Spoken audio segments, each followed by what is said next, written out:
UK. On DAB+. On your smart speaker. On your smart TV. And on your side. This is Talk.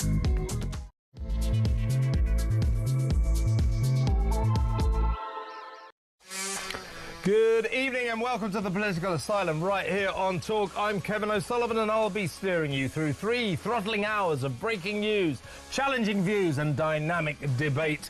You know the drill. Get involved, get it off your chest, get on the phone and call me on 0344 499 1000. Or you can WhatsApp voice note me on the same number, and I promise to play your message out. It's Thursday, March the 6th. Here's what's coming up. Yet more migrants crossed the channel illegally yesterday. 210 in 3 boats to be precise, and that brings the massive tally since Saturday to 1,378. And what is two-tier Keir and Calamity Cooper? What are they doing about this? I know the square root of damn all. They're not doing anything, just waffling on about smash the boats and smash the gangs. We're going to smash the people gangs. They haven't smashed a single people smuggling gang, and even if they did, that would not solve the crisis. Stop the migrants, stop the boats. It can't be beyond the will of man to do that. Why don't you get on with it and stop pretending that you're bestriding the world stage as a bridge between America and Europe? No, you're not. No, you're not. Meanwhile, why is an Albanian gangster jailed for terrorism and murder walking the streets of Britain a free man? Well, you'll never guess. It's because of the European Convention of Human Rights. If we deported this thug, this murdering thug, he would apparently be at risk back in Albania from rival mobsters. Frankly, who cares? Send him back there, and if they kill him, nobody will shed much of a tear, will they? How much longer is this nonsense going to go on for? How much longer are we going to be a depository for every crook and criminal and paedophile who wants to come here from abroad and then live here forever, and then we never deport them? 0344 499 1000. Also tonight, more on the scandal of two-tier justices, our two-tier justice system, which is now enshrined in print officially by Britain's biased sentencing council. Ethnic people of colour, Muslims, trans people, all getting more lenient treatment under the law than white British citizens. What's that about? 0344 499 1000. I'll bring you the latest Trump news and his extraordinary threat to Hamas. Basically, he said, do as I say, release the hostages or you're dead.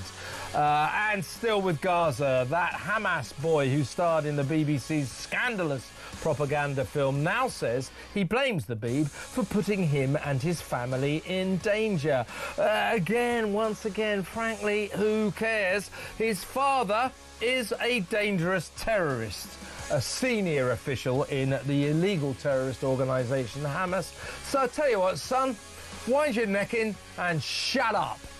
By the way, also it has now been confirmed that 790 quid from the BBC basically went into the bank account of this kid's sister.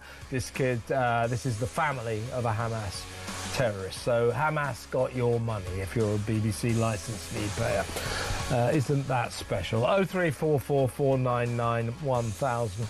Also tonight, as I just said to Harry Cole, in about an hour, we'll be joined by Dr. Renee Hunderkamp for Call Dr. Renee.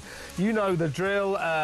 If you've got health issues, problems with the NHS, you can't get to see your GP, you're not happy with your treatment, or you simply don't feel very well, call Dr. Renee on 0344 499 1000. She's here to help. Doesn't have to be you, can be a friend or a loved one.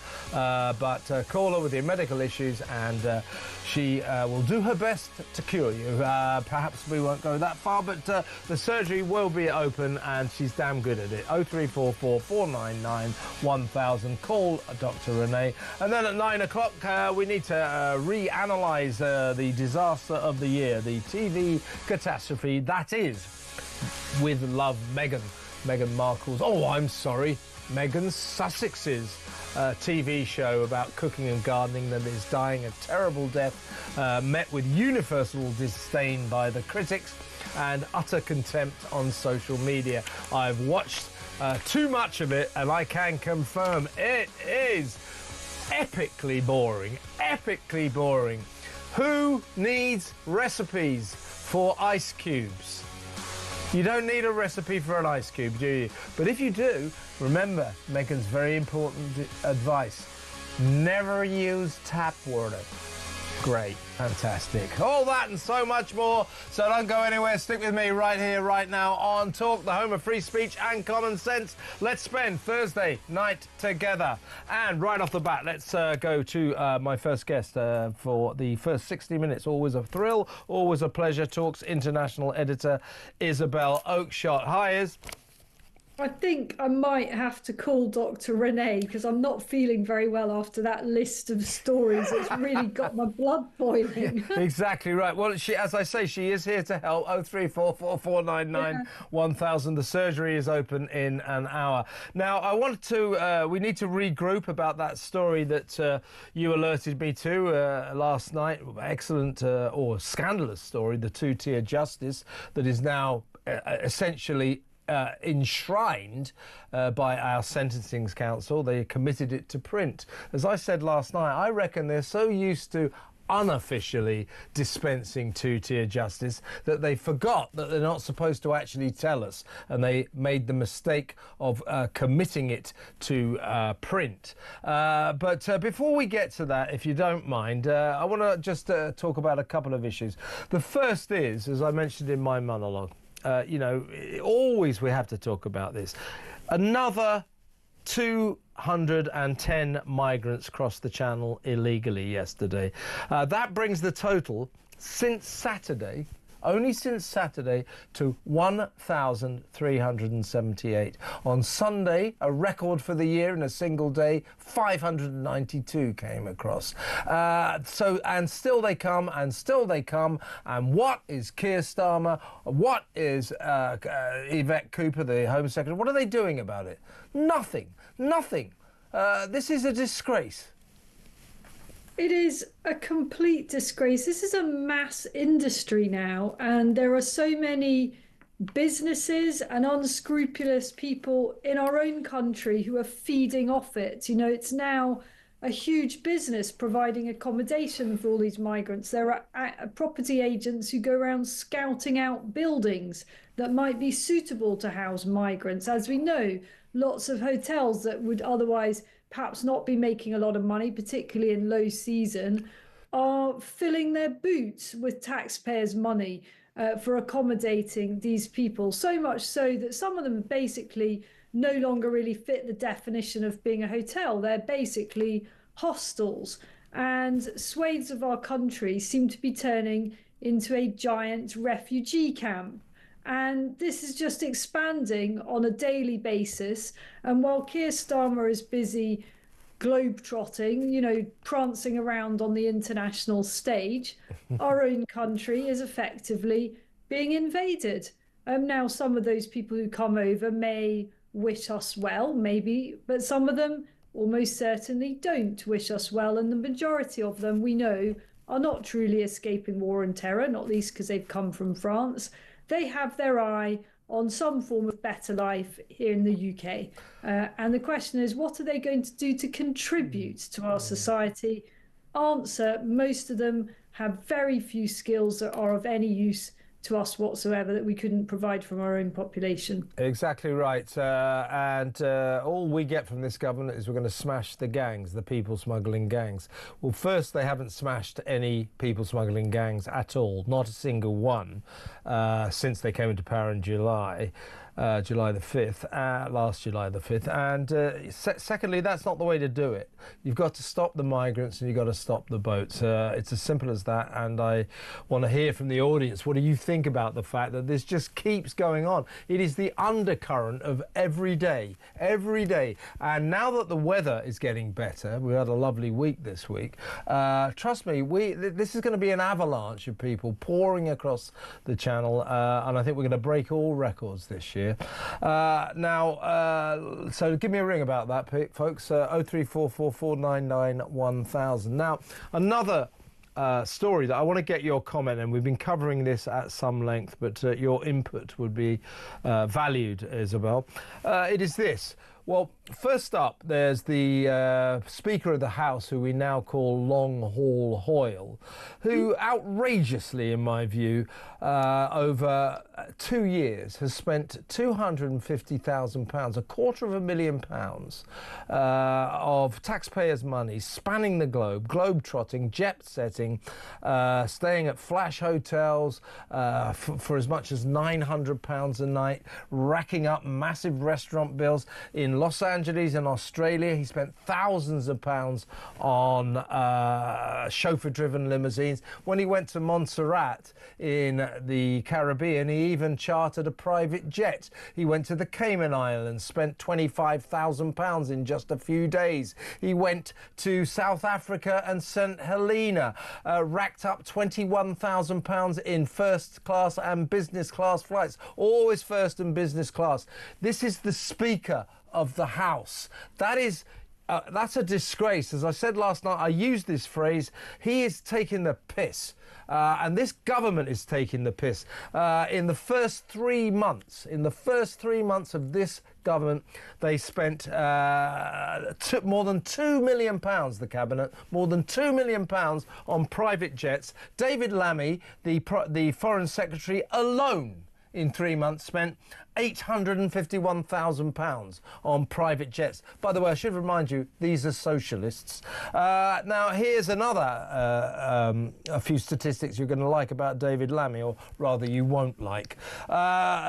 Significant spending has been unfolding since he took over the helm at the Foreign Commonwealth and Development Office, in other words, the Foreign Office, FCDO they call themselves. During the initial months of his tenure, notable expenditure includes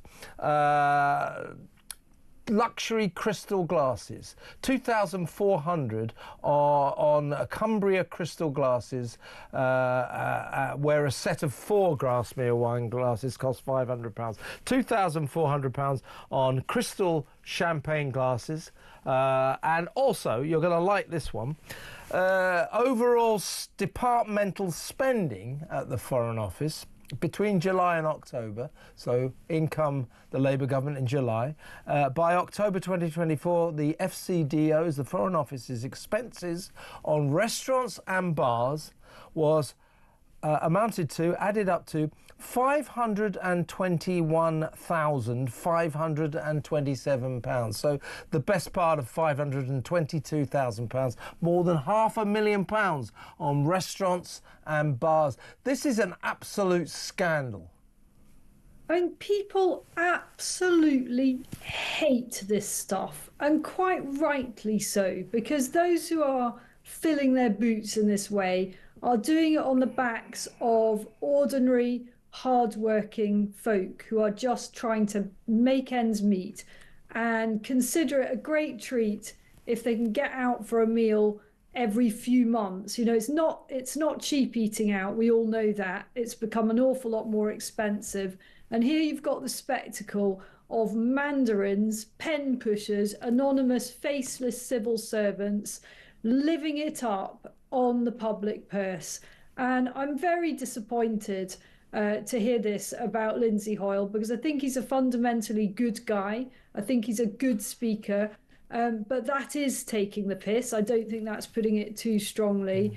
I just don't think I could do that. I don't think I could sit in first class, and I've never sat in a first class cabin, knowing that it was being paid for by the taxpayer, and feel okay about that. You know, I do think that our senior political figures need to travel in some dignity. You know, I'm not suggesting that cabinet ministers should go on EasyJet or Ryanair and sit with everybody else. I think that's demeaning to the office that they hold.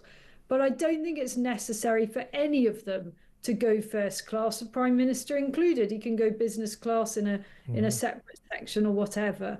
First class is an obscenity on the public purse. It is totally unnecessary.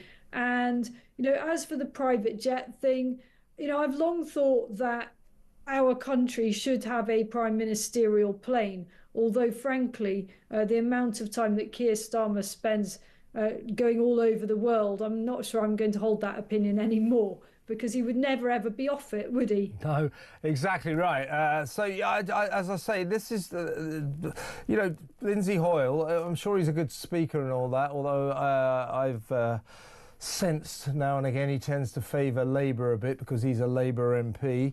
But that notwithstanding, he sits there going, order, order, and he will tell us these are very important fact-finding trips that he goes on. But he never goes to places like Belgium or Siberia. It's always the Caribbean or LA or Australia, places where the sun shines, places where there are lovely restaurants and lovely hotels. So I think we know what's going on here. And Mr. Hoyle, or Sir Lindsay, I should call you need to wind your neck in with this stuff. So does David Lammy at the Foreign Office. This expenditure is outrageous.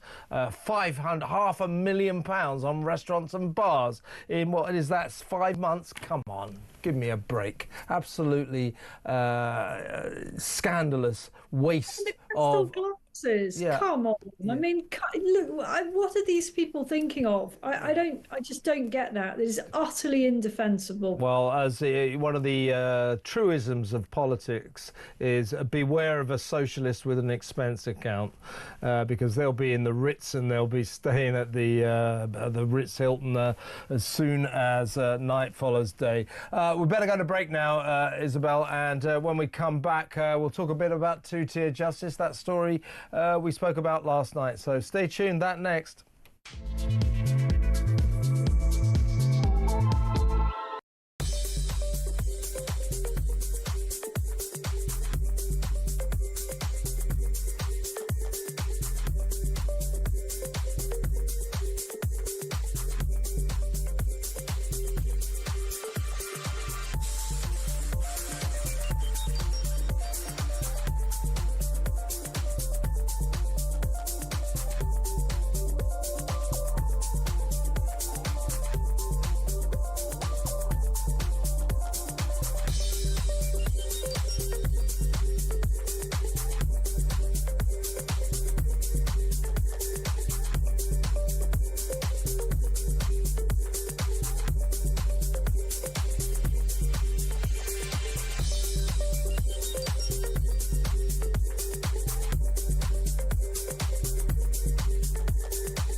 I think the most cautious estimates would suggest 2 months. I've seen other estimates suggest Ukraine can fight at least 6 months. One of the last things Joe Biden did before leaving office was to send through a huge tranche of military aid. So Ukraine is stocked up, but not all weapons are equal. Yes. Clearly. And some of the most valuable, precious, high-tech stuff is what they'll run low on first. And the most obvious thing is Patriot missiles. Patriot missiles defend places like Kyiv, where I'm talking to you now.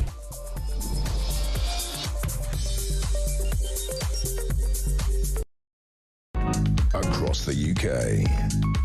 On DAB+, on your smart speaker, on your smart TV, and on your side. This is Talk. Welcome back. I'm still with Talk's international editor, Isabel Oakshott. Isabel, we've got a lot to get through, so let's talk fast, right? Well, can I get your comment or your thoughts, just briefly? I don't want to go too much into this, but you've seen this interview that Rupert Lowe has given to the Daily Mail. It's been picked up by the other papers as well. He's saying that Nigel Farage acts like a messiah and needs to learn how to delegate. Rupert says that he fears he won't win his seat at the next election, and Reform are acting too much like a pressure group and not enough like a party seeking power. Your thoughts?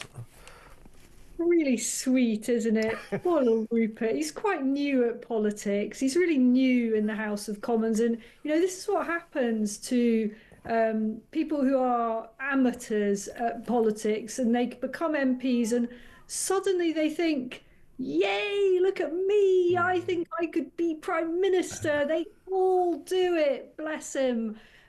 Nigel has been in this game for decades. He has devoted the best part of his life to the causes that he pursues. He has taken reform to its highest ever position, where it is in real prospect of being part or even running the next government. So I think Rupert just maybe needs to take a little step back and realise that there are 650 MPs in Parliament, and each and every one of them thinks that they could one day be a party leader or a prime minister. Well, he's just been a guest on Harry Cole, my colleague Harry Cole's show just before this, the Drive Time show here on Talk, and his popularity was confirmed. As soon as he comes on, you know, our viewing figures just rocket. I just think that what Mr Farage should do, Nigel Farage should continue to do, is to follow his instincts. I just hope he doesn't get surrounded by too many advisors telling him, oh, if you want to be made... I think there's no danger of that. I mean, Nigel has always followed his instincts, and one thing about those instincts is they are almost uniformly right. Absolutely. You know, this is his most frustrating thing for the left. Yeah. He does have a nasty habit of being 100% right about things. Exactly right. So if you're watching, Nigel, just be yourself. That's my useful advice, because that's what people love. They love Nigel Farage. Now, very quickly, we've got to get to two-tier justice in a second. But let me ask you, if you look at the front page of the Sun today, why did the Sun newspaper, part of this company, by the way, it's just a couple of floors down from here on Talk Towers. We're on the top floor. They're a bit further down. Why did they have to fight a 23-month legal battle to name an Albanian terrorist cop killer who arrived here on a fake passport but is currently free to walk the British streets? His name, now we can reveal, is mafia kingpin Maxim Cella. He's 59, and guess why he should be deported? Because he came here on a fake passport after serving half of his sentence in Albania for terrorism and murder of a cop. He went to Spain, then came here fraudulently, but he's allowed to stay at this stage because if we sent him back to Albania, drum roll, that would be against the European Convention on Human Rights. It would affect his human rights because if we sent him back, guess what? He would be at risk from rival gangsters. You know, I don't really care. And if they kill him when he goes home, again, I don't care. But, you know, that is an extreme example of what you and I have been discussing, well, for weeks really, these ludicrous tribunal judges who make these absurd decisions allowing paedophiles to stay because they have a right to a family life. But what I want to know about all of these cases, particularly this case, now in all other legal cases, you know, trials, magistrates' court cases, pre-trials, they are transparent. It is part of our justice system that we know the names of the people in the dock. That is transparent justice in a free country. Why are we never allowed to name these migrants who came here illegally and end up in our tribunal courts? The Sun, to its credit, 23 months it has fought to name this guy. This mafia kingpin. They've finally been allowed to do it. They finally won the case. But the government racked up, tens of thousands, probably hundreds of thousands of pounds, defending this stupid judge's decision not to name him. Why can't we name these people?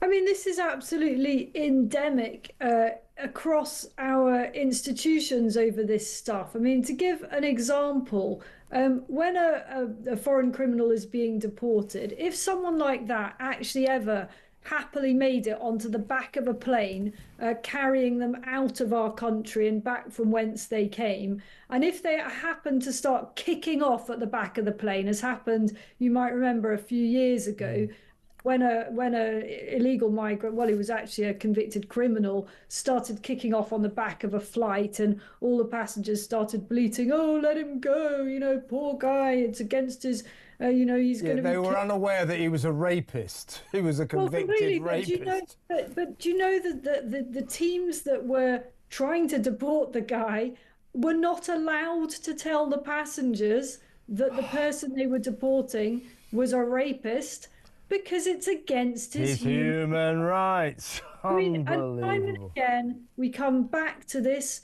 phrase, the human rights. Yeah. And I don't know what more it's going to take. We know Labour's never going to come out of this Convention on Human Rights. So the big question is, will the Tories ever have the guts to do so? I don't see it happening. And I think voters are increasingly realising and understanding that this awful piece of set of legislations and treaties, this supranational stuff, is actually at the heart of so many of the difficulties we're facing. It wasn't enough to leave the EU. We must also leave the ECHR. And that's always, until I think some of these cases have brought this to life, I think that debate has been lost on a lot of people. It just sounded a bit boring, didn't it? Yeah. Talking about Strasbourg, ECHR, what does it all mean? People now really understand what it means. It means we can't seem to get rid of convicted rapists, murderers, all sorts of awful people. We can't get rid of them because they've got a pet cat or a hamster or a girlfriend or children that they may or may not be abusing. Yeah, and they get two-tier justice because all other defendants, all other people in the dock, not to do with immigration tribunals, these are official British courts, are named. It's sacred to a free democracy that transparency is essential in justice, in our justice system. So that's two-tier justice, and we broke this story pretty much last night, Isabel, or rather you did, that two-tier justice has now been enshrined in all its lack of glory. The new government guidance through the prism of the Sentencing Council states that criminals are more likely to avoid jail if they're, and I'm quoting this now, from an ethnic minority, a cultural minority, and or a faith minority community. So what we're really talking about is, people of colour, Muslims maybe, trans people, that officially in the Sentencing Council's guidance to magistrates, these people must be treated more leniently than, shall we say, someone like me, a white, middle-class, middle-aged, white, heterosexual British citizen. Now, that is two-tier justice. Now, this is the aspect I'd like to talk to you about. Justice Secretary Shabana Mahmood, who alerted to this by Robert Jenrick, the excellent Tory Shadow Justice Secretary, says that she was very unhappy about this. And she says that she will write to the Sentencing Council to, and I quote, register my displeasure. Right. Listen, Shabana, you're the government. Tell them, order them to get rid of this. order them to get rid of this. You are in power. Somebody described the approach of Labour when it fancies it to these legal issues as performative powerlessness. Just like Keir Starmer said, I can't reveal details of the Southport murder because it would prejudice the trial. Well, today it's come out that our terrorist forces, our anti-terrorist forces, and the KC Jonathan Hall have both said, actually, you prejudiced the potential trial by not revealing that information. So,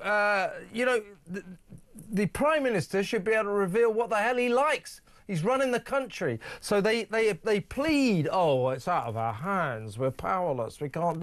No, you're the government. So Shabana Mahmood, just do something. Tell them, get rid of this two-tier clause. Well, as part of registering her displeasure, she has also said that she will look at the possibility of introducing primary legislation, so effectively creating a new law to stop this happening. But I wish she hadn't said she was registering her displeasure. You just kind of think about how Trump would handle this, don't you? Exactly, that's exactly what I was thinking. He would just think, oh, this is a terrible organisation. No one's ever heard of them. What do they actually do? They spend £2 million of our money doing completely diddly squat. And when they do actually do something, it just makes things worse. So they should be top of the list to be axed at the first opportunity. But I do want to just point you out something else that I know is going to please you, Kevin, or at least maybe you might want to register your displeasure. The boss of this organisation is none other than that female judge. Susan Carr, isn't it? Yeah. Yes, the one that was so pompous and said that judges should not be criticised because, it's not the government's place to pass any kind of judgment on the judges. It's the same woman. Yeah, she's there. She's the Lady Chief Justice. She's basically the leading judge in England and Wales. And yes, she doesn't believe that any of us, even politicians in the House of Commons, should have the right to criticise judges in any way. I hereby criticise her in the strongest terms possible. And it's not surprising that she presided over this disgraceful piece of official two-tier justice. This is saying that if you're ethnic, or you're a person of colour, you're a Muslim, you're a trans person, that magistrates are now instructed to treat them more leniently than white middle class or white British citizens, traditional British citizens, if you like. It's an absolute disgrace.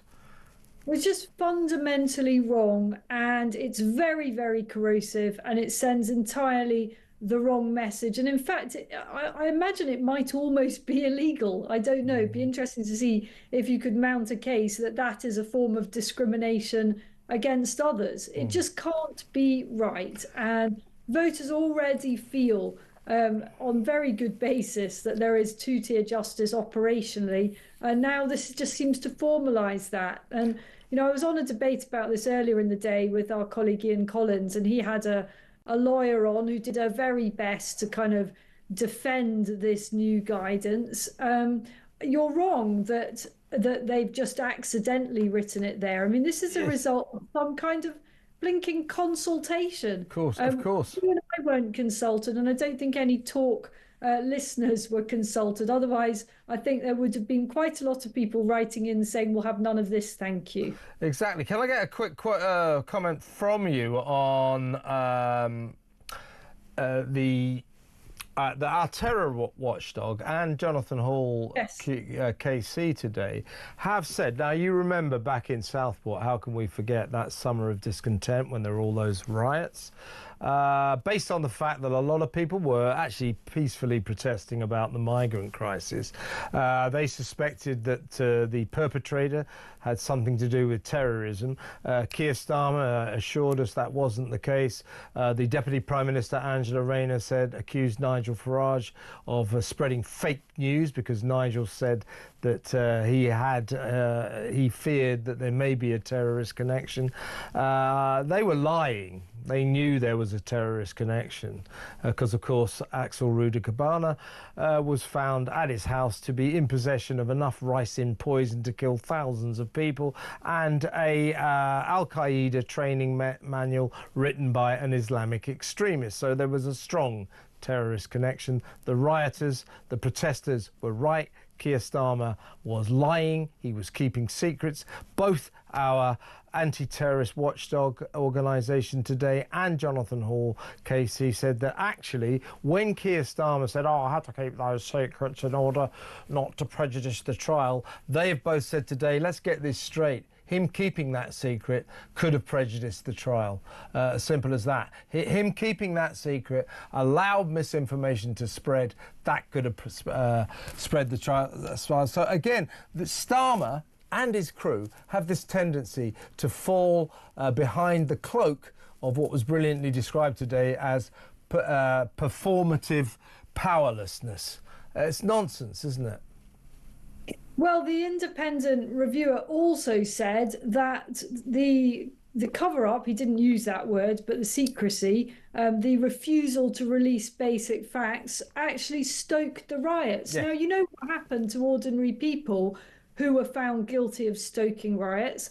They went to prison, and many of those people were nowhere near the scene of the riots, but they were just sent to prison because they were linked in some way to spreading misinformation or inflaming the situation. Well, that is exactly what Keir Starmer did in a different way, but he's still, the effect of his actions, because he's the Prime Minister, so mightily influential, was much more dangerous than what many of those people did. So maybe he should be spending a little bit of time behind bars. Yes, indeed. I mean, he lied to the nation, and so did the entire cabinet, and that's a disgrace, an absolute disgrace. Let's go to break now, and when we come back, we'll talk about Donald Trump, I think.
Across the UK, on DAB+, on your smart speaker, on your smart TV, and on your side. This is Talk. Welcome back. I'm still with Talks International editor Isabel Oakeshott. Isabel, we'll get to Trump in a minute. We've got about 4 or 5 minutes to talk about this other story first. That entitled little Hamas boy, the kid who narrated and starred in the BBC's disgraceful propaganda pro-Palestine film Gaza, How to Survive a War Zone. His name is Abdullah al-Yazuri. He now says he was 13 when he made the film. He's now 14. He's now saying that if anything happens to his family or to him, it's the state broadcast, it's the Britain's state broadcaster's fault. He says he's very disappointed that the documentary has been pulled down because he said he was very impartial. Yeah, right. And it has now been confirmed that 790 quid was paid by the production company into the bank account of his sister. That's the family, that's a Hamas family, the father of which is Hamas's deputy agriculture minister, very senior official in an illegal terrorist organisation. That is BBC money going to that organisation. But this kid, Abdullah al-Yazuri, he's moaning like hell, saying I didn't sign up to be put in trouble by the BBC, and they should never have pulled it down. I mean, kid, go and talk to your dad and find out why this documentary is in trouble. If not, just wind your neck in. I mean, what an entitled little sod, to be honest with you.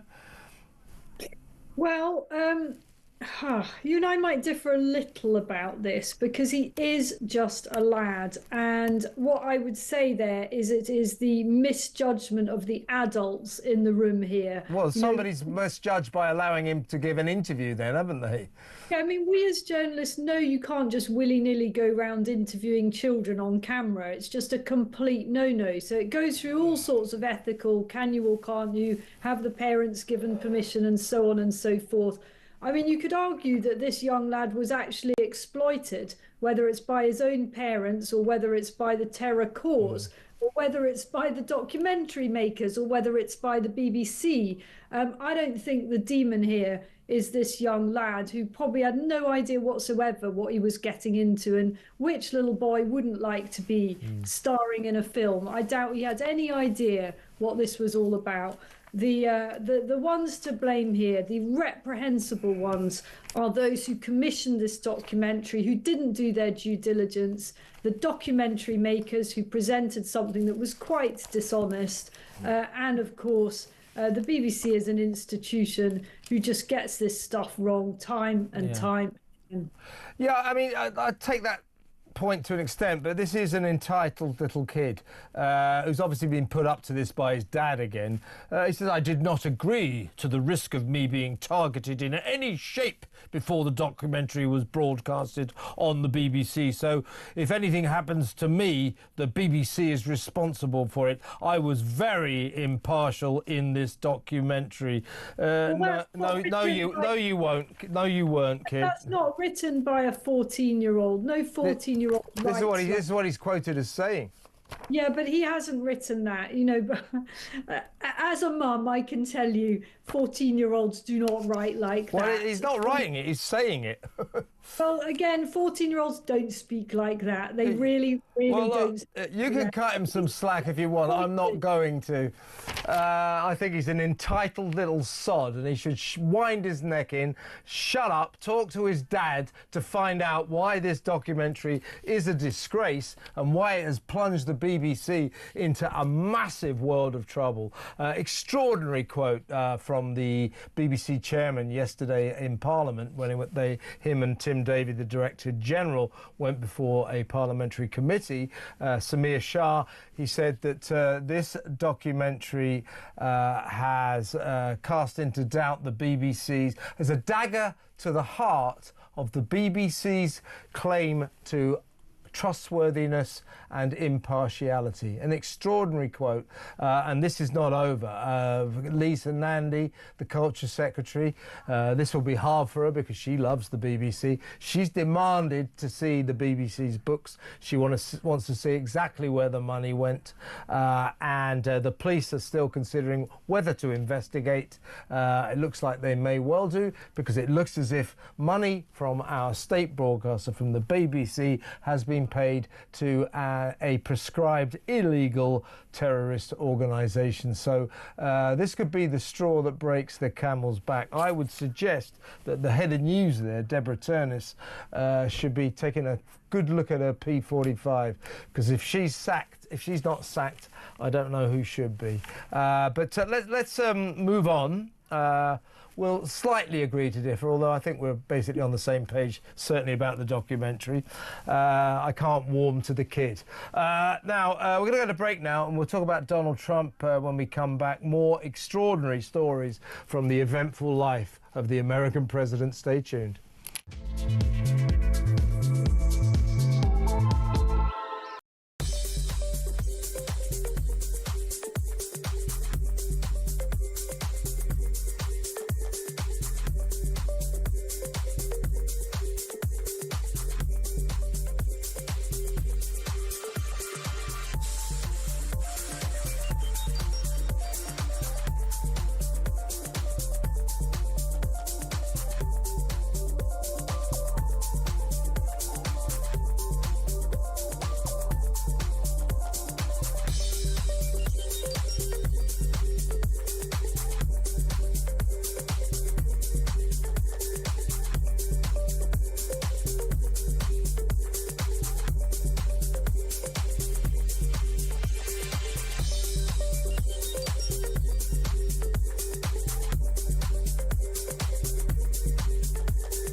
The sentencing guidelines that we uncovered yesterday are a complete disgrace. They show that if you're a woman, if you're neurodiverse, if you're trans, if you're an ethnic minority, if you're from a minority faith group, presumably anyone who isn't Christian, then you are going to get a different treatment under the law. You are less likely to get a custodial sentence. Frankly, this is blatant bias against Christians and straight white men. And many, many people will be rightly furious at this. Angela Rayner, the Deputy Prime Minister, said that we were conspiracy theorists for saying so.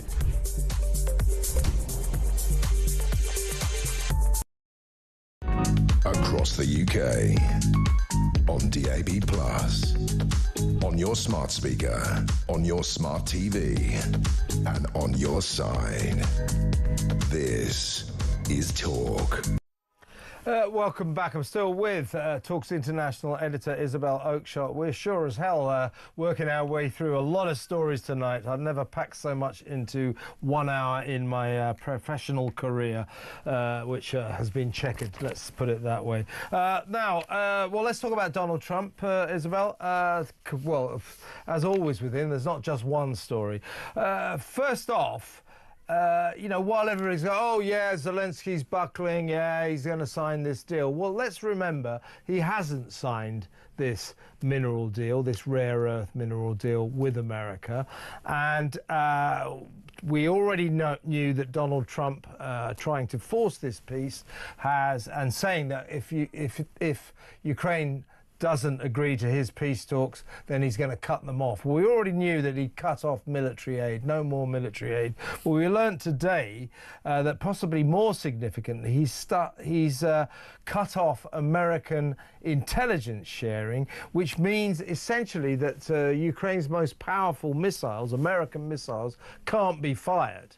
So they're all freezing over there in the freezing east, just unable to be fired. So already Ukraine is incredibly compromised with its ability to be able to combat Putin. So he's done that.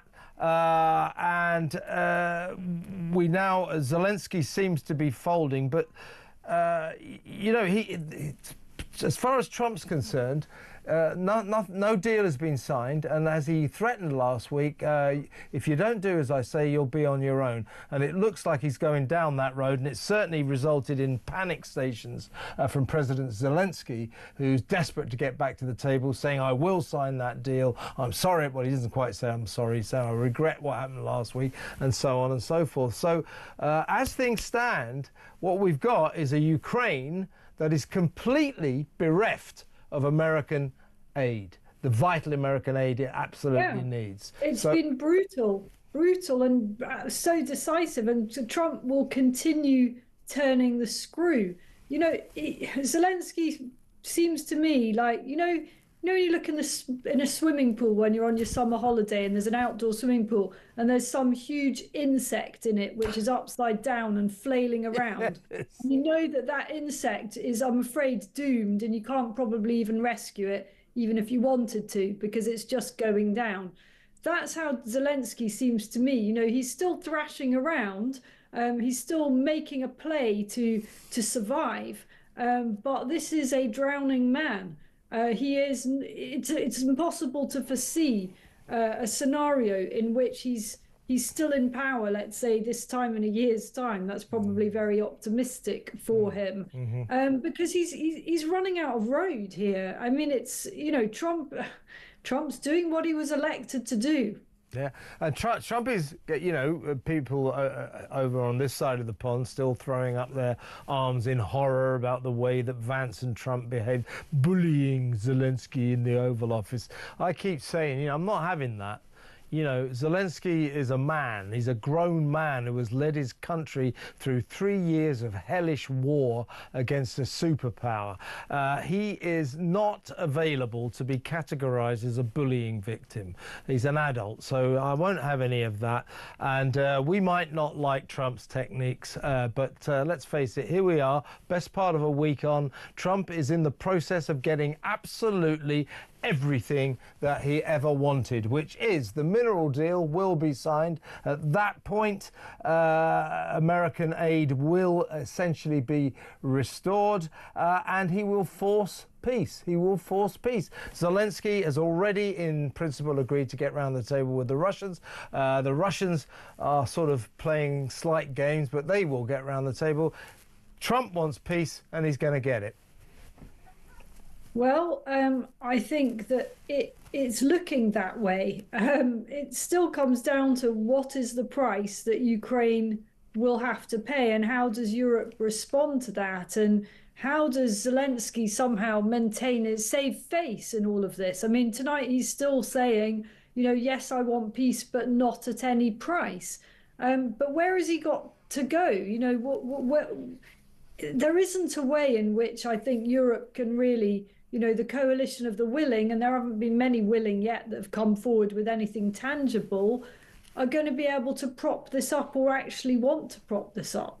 Yeah, I don't, you know, this mirage, this illusion that somehow or other, without America, all the European nations will come together and form a kind of defence force to carry on this war, backing up Ukraine. That's not going to happen. You know, I mean, old Starmer, put boots on the ground. You haven't got any boots to put on the ground. And the idea that the EU, all the EU countries and Britain can actually agree even on the time of day is pretty unlikely. You know, the coalition of the willing, they'll become the coalition of the unwilling as soon as push comes to shove. Germany, you can forget it. France, doubtful. Italy has already said no, no, no. Spain, who even cares? So I think we are leading towards the peace that Donald Trump is demanding and will achieve.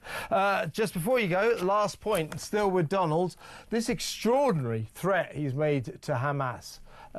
He put it on his Truth social media site last night. Well, I'll quickly read it out.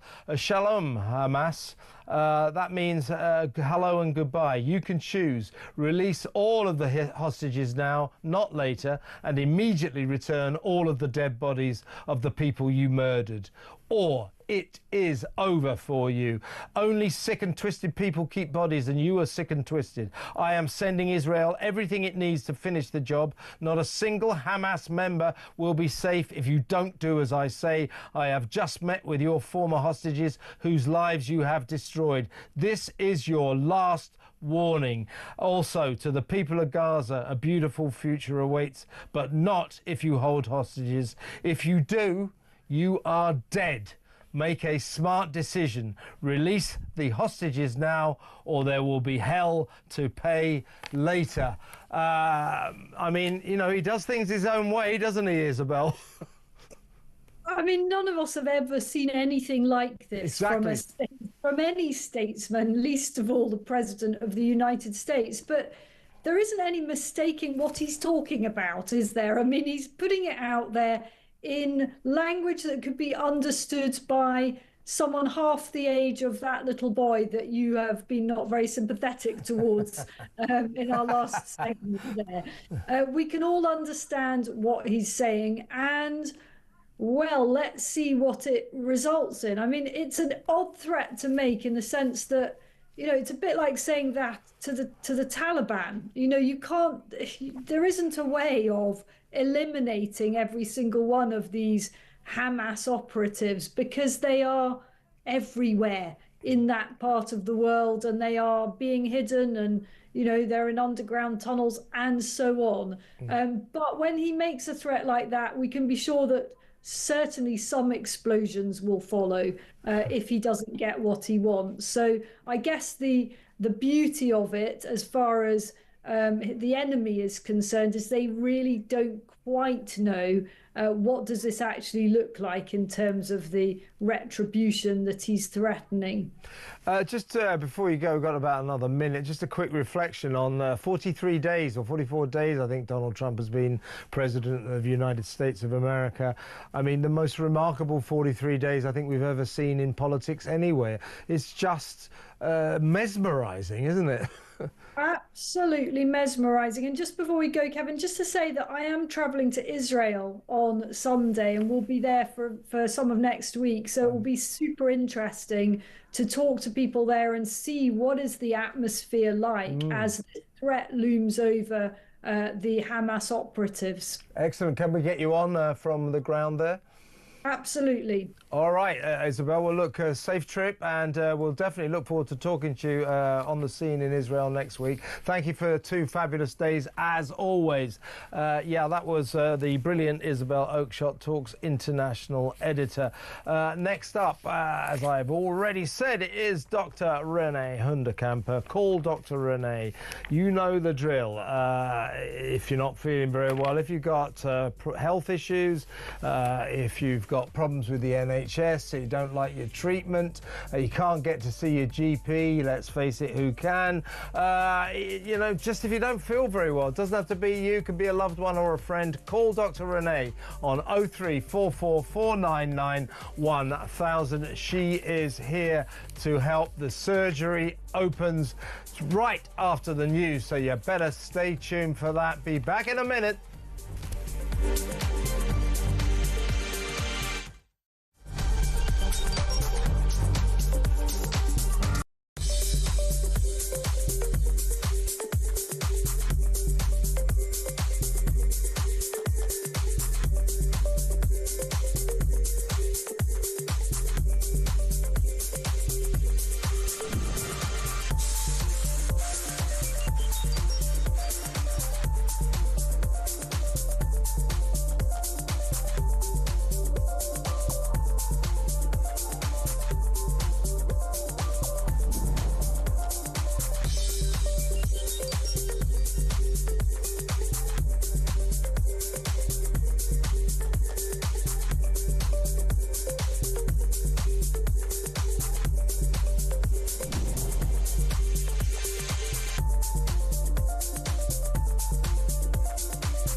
across the UK.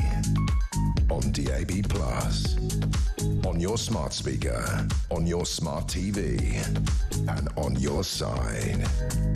This is Talk.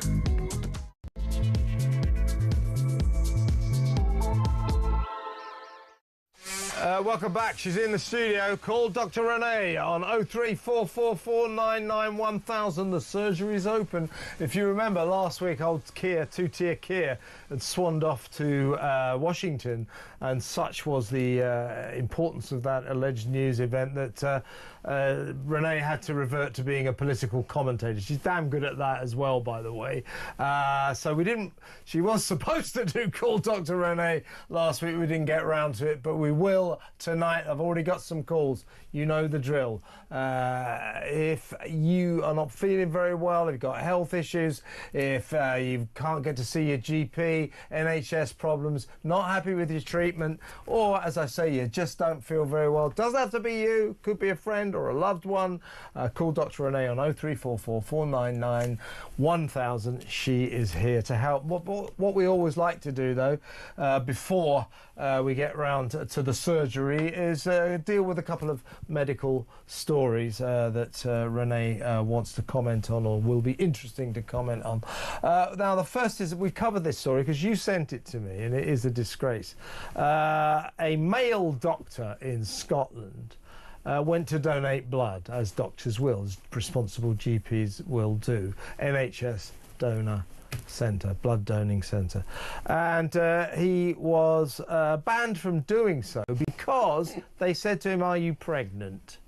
And he refused to answer. And he would not answer that question, and so they said, "Well, I'm afraid you can't give blood." And he said that he just suspects this is political correctness gone mad, and this is the Scottish NHS pandering to the trans lobby mob. He's probably right, isn't he? Yes, he's probably right. I mean, Scotland has gone completely mad. If you think we've gone mad, they've gone absolutely stark, raving, bonkers mad.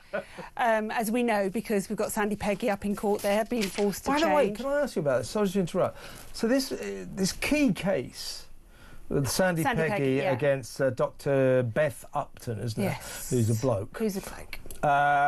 It's been sort of adjourned until July. Why is that? Yeah, because they set aside 10 days for it, and there was so much legal, argument that they didn't have enough time. Okay. So the agony rolls on there before we get an answer to that. Just to quickly tell the audience, this is the case of a nurse, Sandy Peggy, up in Fife. 35 years experience. Yeah, 35 years. She objected to this trans woman doctor, a bloke called calls himself Beth Upton, coming into the women's changing rooms, and it's turned into a big legal case. Sandy Peggy was suspended for a while. She's back at work now.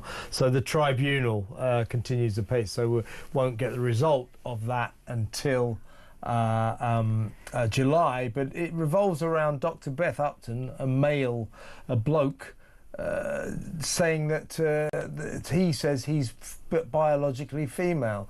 Well, he's just not. And he really does, yes. And he's a doctor. He says he's biologically female. I mean, it's not physically possible for anyone to be biological the sex that they weren't conceived and with. A doctor would know that. And when pressed, he says, "Oh, well, you know, that term biological sex, he said it's meaningless. No, it's meaningful." Let's talk about this guy, Dr. Stephen McAndrew, a fellow GP of yours. Yes, he booked an appointment at the Blood Donation Centre in Ayr on April the 3rd. He was not allowed to donate blood because he refused to say whether or not he was carrying a child. He said that after he refused, they simply said, "I could not donate if I did not answer the question." The question being, are you pregnant, or have you been pregnant in the last 6 months? It's all supposed to be for donor safety. Well, OK, if you're a woman, but not a bloke. Interestingly, Renee, the Scottish NHS seems to have seen sense. They say they are going to change the form to say you can tick not applicable now. Oh, good. I mean, look, if we want to be really, really kind to them, there are men Which around... I don't, by Which the way. I don't, but if we did, there are men around who are actually women. So I guess it could be physically possible that someone pretending to be a man could be pregnant. So you don't want to take blood from a pregnant woman because they've already diluted their iron and that would just make it much worse. But this guy was a doctor. He said, I'm a man. I think the responsibility should be with the person. So the person should say, well, actually, I am a woman biologically. It shouldn't be for every single one of us to have to go through these ridiculous charades and delusions where we ask men when they're going for an X-ray or a CT scan or blood, you know, whether or not they're pregnant. And the problem we have now is that 1 unit of blood has been lost, who knows how many more, and people don't give blood anymore like they used to. It's an altruistic thing. We've turned into a very selfish society. Less people are altruistic and go and give their blood, please. Fewer people. Fewer, you're right. You're absolutely right. God. But It's a please, peasants' revolt. please go and give blood, you know, because it's really important. But I actually think the other thing that men should be doing is when they go for an X-ray and they get asked if they're pregnant, I think they should say yes.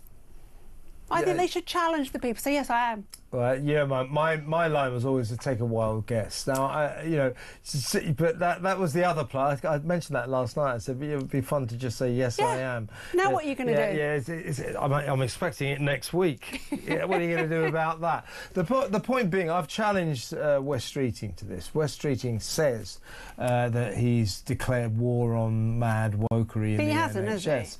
Hasn't he? So it's OK, so let's make this ground zero. Prove that you're going to put your money where your mouth is. Start by telling the NHS that no longer will you ask males, whether or not they're pregnant. This is, of course, before you have an X-ray, usually, because if you are a pregnant woman, it could potentially adversely affect your unborn child, your unborn fetus.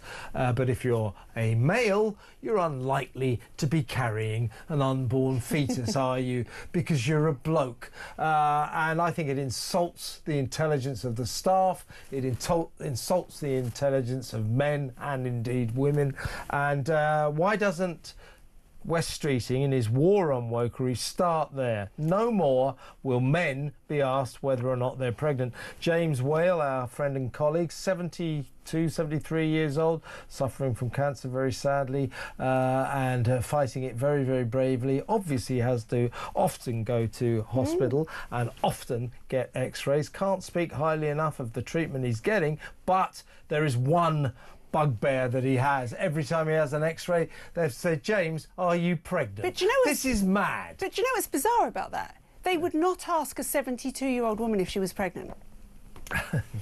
See, somebody put this out last night. I mean, there are two reasons you shouldn't ask. Well, there are a number of reasons you shouldn't ask James Whale if he's pregnant. But yeah, mainly he's a man. But as you say, he's 72, 73 years old. Be pregnant. 73-year-old women aren't pregnant, are they? No. I mean, presumably they do get asked. I think it's everyone. I don't think they would. They'd look at the age. Well, I don't know. Well, Maybe. no, but that denotes common sense. And in this system, there is no common sense. That's what they should stamp out. But you know what? If Wes Streeting really is doing this, then he should stop the diversity hires that are still going on as we sit here, Kevin. Yeah, they waste £40 million a year on 800 diversity officers. Some of them earning like 100 grand a year. And as Renee says, every week, almost without fail, new adverts, job adverts, vacancies arise on the NHS notice board, online and everything. You know, wanted head of diversity at Nottingham General, £3 million a week. You know, it's like, come on. Come on. Perhaps at Nottingham General they should actually hire someone to oversee the care in the maternity unit so that women and babies don't die so much. Yeah. You know, these are the things that they should be focusing managers on. Yeah, I think we're being a bit fair to Nottingham General because unfair because I don't even know if Nottingham General exists. But if it does, apologies. We're just using you as an example. As an example. Now, interesting article has appeared just before we go to break and take some phone calls. But something else I wanted to get your take on. Flora Watkins has written in the new edition of The Spectator magazine, why is the NHS pushing pregnant women towards sterilisation? Basically, she had just had a kid. I haven't read the full details. As women do. As women do, yeah. She was pregnant, like James Whale. No, she was really pregnant. So she just had a kid, and she said that when she sat down with the doctor, she was blindsided by the doctor's opening gambit, which was, why don't we tie your tubes when we've got your baby out? During the caesarean. It's your third child, isn't it? So why don't we tie your tubes at the same time? Apparently this doctor, female doctor, wouldn't drop it, kept asking. Very simple procedure, she said. When you're open on the table, we quickly do it. Now, what's that about? So I was astounded when you sent me this story because I was as shocked as you are. So I obviously... By the way, Flora says it's a no from me. So giving it a good read through, I'm going to give the benefit of the doubt to these doctors in this way. There has always been a school of thought that you should never have more than 3 caesareans. That if you have more than 3 caesarean sections, you put yourself at risk of a uterine abruption where your uterus just can't take the pressure anymore, where the scar is. That is a life-threatening emergency to both you and your baby. So we always try and advise people not to have more than 3 caesareans, but people do. Victoria Beckham has had 4 because she was never going to push. And I just wonder if these doctors are still in the dark ages where they've got that in their mind and they're trying their best to actually implement that. That's the only answer I can give to that, because I do not believe anyone is focusing on population control in the NHS. I really don't. Well, they shouldn't be, because apparently we've got a sort of population problem. We do. We're not producing enough babies. Exactly. So, but it was an extraordinary story. Yeah. I mean, I just find it strange that. I mean, you might have thought. I mean, I don't know Flora Watkins. She's a nice writer, that's for sure. But you know, you might have thought if they'd have said, "Look, you've had 3 caesareans, and that can be dangerous." Yeah, you know, she's you'd obviously like to think that she would have accepted that. She's obviously an intelligent woman, so Yeah. she's not saying they said that, so it just looks like... I know, but you know what, some doctors just lose the art of communication, don't they, along the way? And I sometimes find, I said this to a patient this afternoon, that some female doctors that have been worked up through hospitals become very blunt. I don't know if it's because it's so competitive, I don't know what happens, but they kind of lose empathy.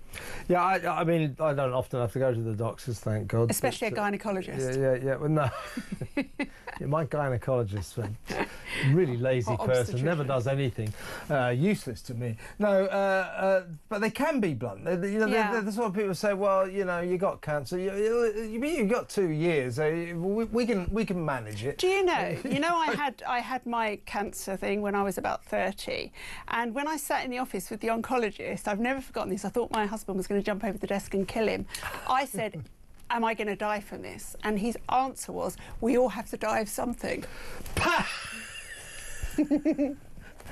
Am I going to die? Well, eventually, yes. Thank you, doctor. Anyway, yes. Well, look, let's go. Maybe if there's anybody out there, any women out there who've has received the same kind of advice, you know, sterilisation, give us a call, 0344 499 1000. If it's a syndrome, then I think the NHS should kind of desist. Yeah, I agree.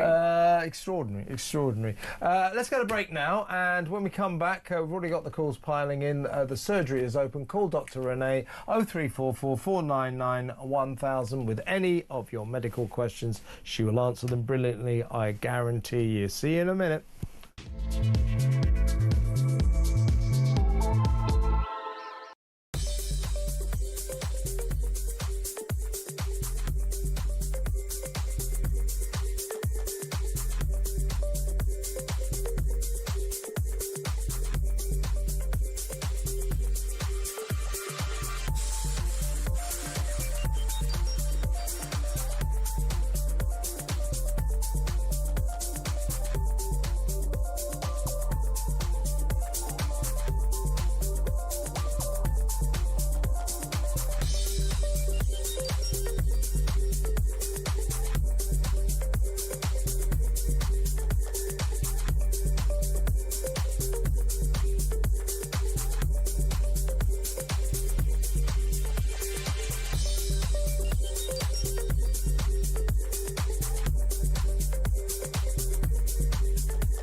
As Putin's eyeing up Trump and we're committing all sorts of pledges of planes in the sky and troops on the ground in Ukraine, it kind of, from where I'm sitting, looks like we are woefully underprepared for all of these promises we're making. We're writing cheques we can't cash.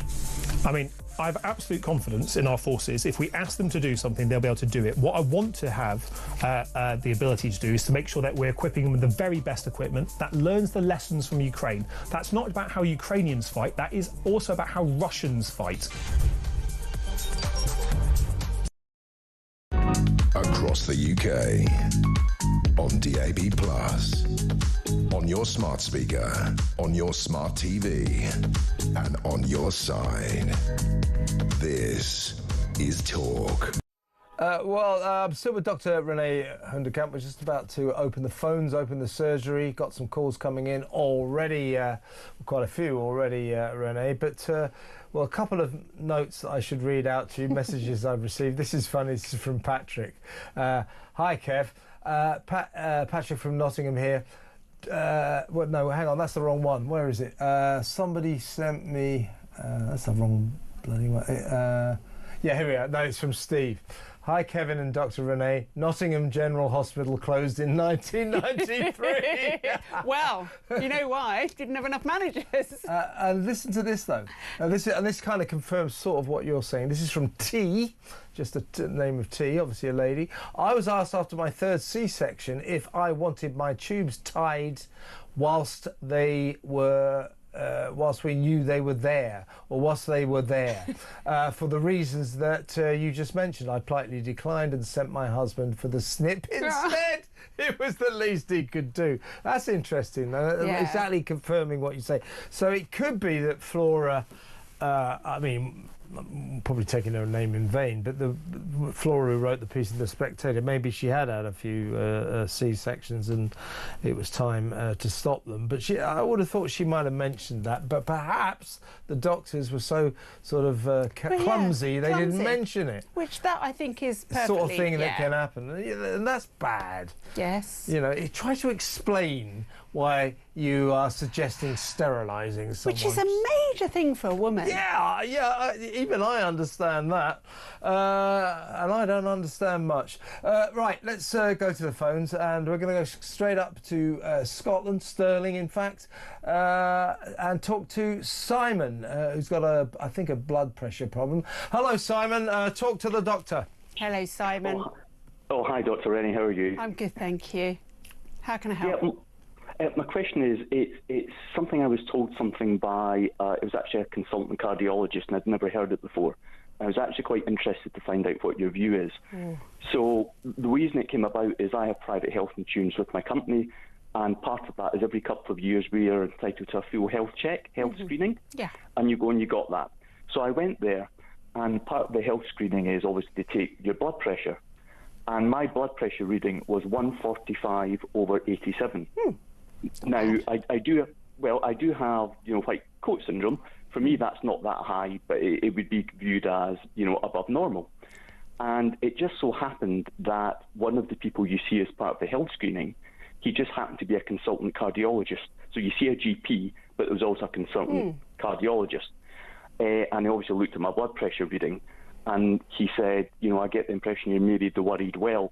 Well, he says, first of all, that's not that high a blood pressure. It's above normal, but that's not a dangerous blood pressure reading. Yeah. And he said, thinking within the medical community is changing. He said, when people talk about high blood pressure readings leading you to have a heart attack, he says, I believe that is 100% wrong. And he says, the reason is there's a difference between correlation and causation. So he says there is definitely an indisputable correlation between people with high blood pressure readings who go on to have heart attacks. But he says that doesn't mean it's the number itself that's giving you the heart attack. No. He said the blood pressure reading is the symptom, it's not the cause. And he says there's a tiny percentage of people, and he says you're probably not one of them, that just naturally have high blood pressure, and it doesn't matter what you do yourself, you're never going to lower it, and you probably need to be on medication. Same as cholesterol. That's right. He says everyone's different, but he says the vast majority of people aren't in that camp. And he said, if you've got a high blood pressure reading, you have got to look at your lifestyle. So he says the vast majority of people that would have a high blood pressure reading, it's because they've got a high BMI, they don't exercise, they smoke, they drink, or they're permanently stressed out. So he said it's not the reading, it's not having a blood pressure reading of 150/90, for example, that's going to give you a heart attack. It's the fact that there's things going on in your lifestyle that's going to give you the heart attack. Yes. And I said, so what do I read from that? And he said, well, look, Simon, you know, you've got a BMI of 20, you're 55, you go to the gym 4 times a week, you go to yoga at the weekend, you don't smoke, you don't drink. He said, even with your blood pressure reading, he said there is no research at all, none, that suggests that someone with your lifestyle profile is at any greater risk of having a heart attack than anybody else. And he says, unless you've got a blood pressure reading that's dangerously high, he said, forget your blood pressure reading. It's more the lifestyle that sits behind it. And if everything you're doing in your lifestyle is perfect, and he said, from what you say, you seem to have so let me butt in now, Simon. So I get what you're saying, and I absolutely agree with you. When I'm looking at blood pressure, when it's high, and certainly 145 I wouldn't consider high, but when we're getting up to people that have got systolic blood pressures of 180, what I'm more concerned about is not a heart attack, it's a stroke. And a blood pressure of 180 will eventually cause a stroke because of the pressure on the tiny blood vessels in the brain. So blood pressure readings are important from that perspective when they're very high. In terms of the rest of it, the biggest contributor that I see to blood pressure is weight and exercise. And there's plenty of really good studies that show just walking briskly for 15 minutes a day, if you weren't doing anything, can dramatically bring down your blood pressure. And I just wish people would understand, as you rightly say, the correlation between their lifestyle and their long-term health. Because most of these things, and how long we live and how well we live it, it's not just about living long. I don't want to live till I'm 90 on 40 tablets with everything hurting and not being able to do very much. I want to live to 90 or even 80 but be really, really well. And you're right, it's lifestyle that contributes to that. Lose weight, do a bit of exercise even if it's brisk walking, don't smoke, wine in moderation, because teetotalers don't live as long as people who drink a little bit of alcohol. Always important. Good to know. Good to know. What about people who drink a lot of alcohol? Do they live long? I don't know anyone like that. Oh, that's me in trouble.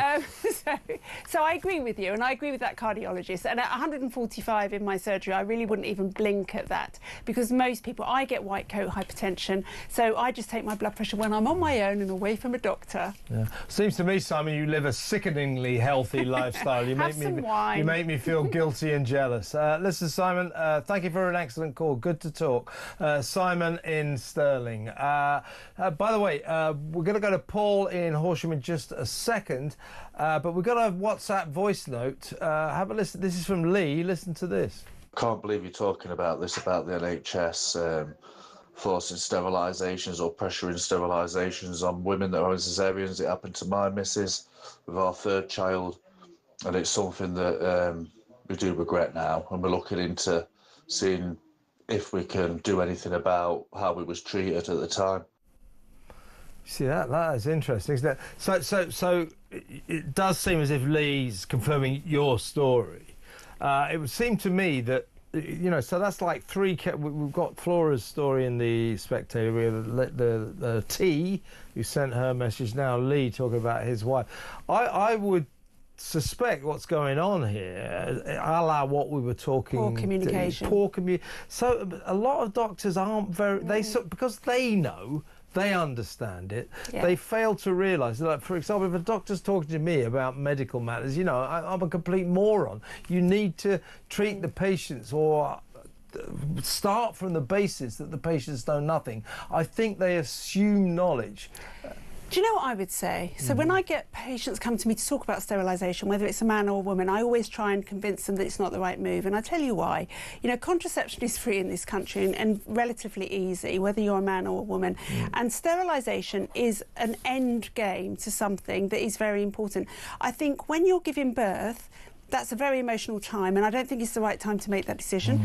And also, you never know what's going to happen in life, ever. Yeah. You never know. No, sure, yeah, tell me about it.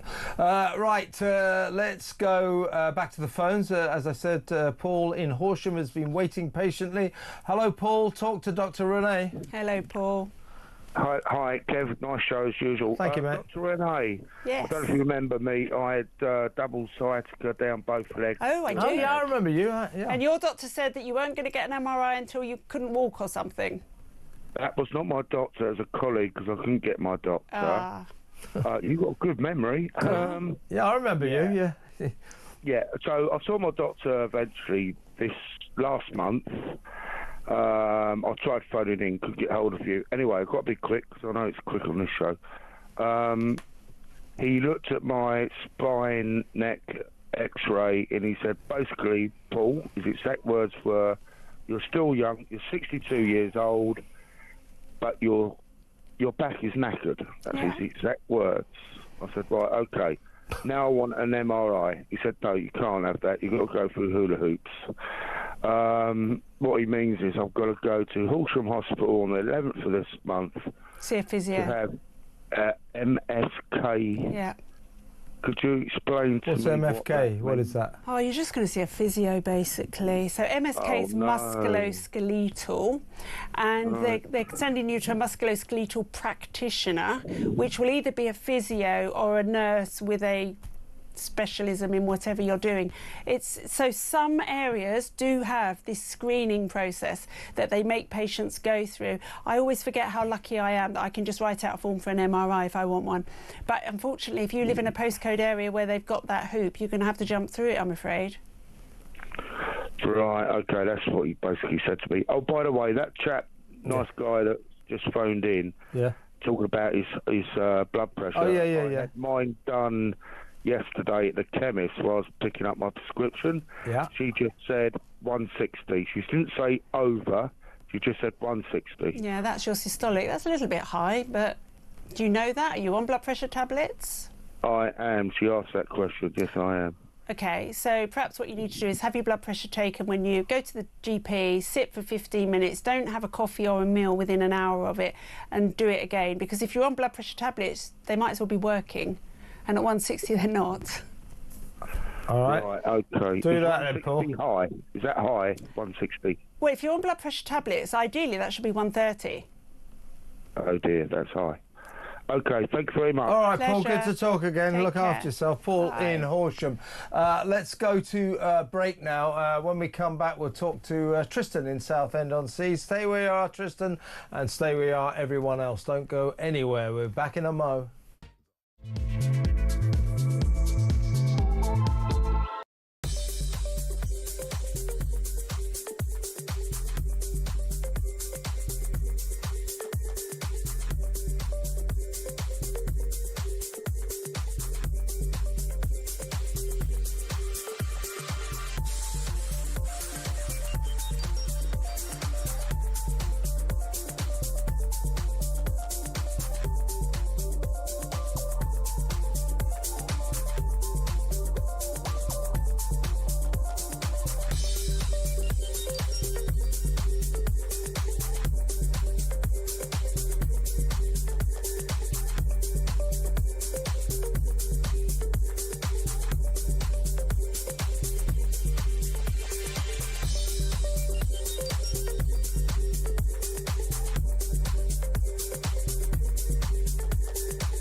across the UK. On DAB+, on your smart speaker, on your smart TV, and on your side. This is Talk. Welcome back. I'm just going to find a medical note for you. Got a... oh, look. Here's one from Carmen. On this forced sterilisation, I'm seething. I decided many years ago that I never wanted to have children. Snap. I went to my doctor and they refused because I might change my mind. So she wanted to be sterilised. Yeah, but I do get that, honestly. I've asked continuously for the last 10 or so years, but the answer is always no. Carmen, just leave it a few years. It won't be an issue. Anyway, I'm turning 45 this year, so it's already not an issue, really, I would have thought. The hypocrisy of the NHS to force it on people who don't want it, yet refuse those who do. What a joke. But the NHS is a joke these days, I guess. That's Carmen in Hampshire. I guess she's got a point there. Yeah? She does, although I think they are doing it for health reasons. But also, you know, I know somebody whose wife and 2 children were killed in a car accident. And he then went on to marry again and have more children. And if either one of them had been sterilised, they would never have been able to do that, or it would have been much harder. Good point. I'm just getting bollocked here by someone called Pete the Mole. What have you done? I mean, hey Pete, do you know what pedantic means? He said, so I said, let's go to break, right? It's quite a common phrase. Surely it's go to the break. Why is everyone starting to drop the word "the" from sentences? Go to break is fine. I think go to break is fine. And I don't know what you mean by that. Who's dropping the word "the"? Well, you are. No, because you don't require the definite article when you say "let's go to break." Yeah, I don't think you should challenge Kevin on grammar, actually. Exactly right. Careful, Pete. You're on dodgy ground there. I take the point, though, but won't be doing anything about it. Right, let's go back to the phones. Didn't we say we're going to talk to Tristan in Southend first? You did. I think we did. So, yes, Tristan in Southend, welcome to the show. Talk to Dr. Renee. Hello, Tristan. Kevin. Hi, Dr. Renee. Thanks for taking my call. Thank you. Always a pleasure. OK, so I've had epilepsy since the age of 15, and now I'm 46. And things have got a little bit worse recently, so the doctor put me on lacosamide, whatever they happen to be. But the weird thing is, all of a sudden, he's sending me for a blood test for 3 different sorts of antibodies.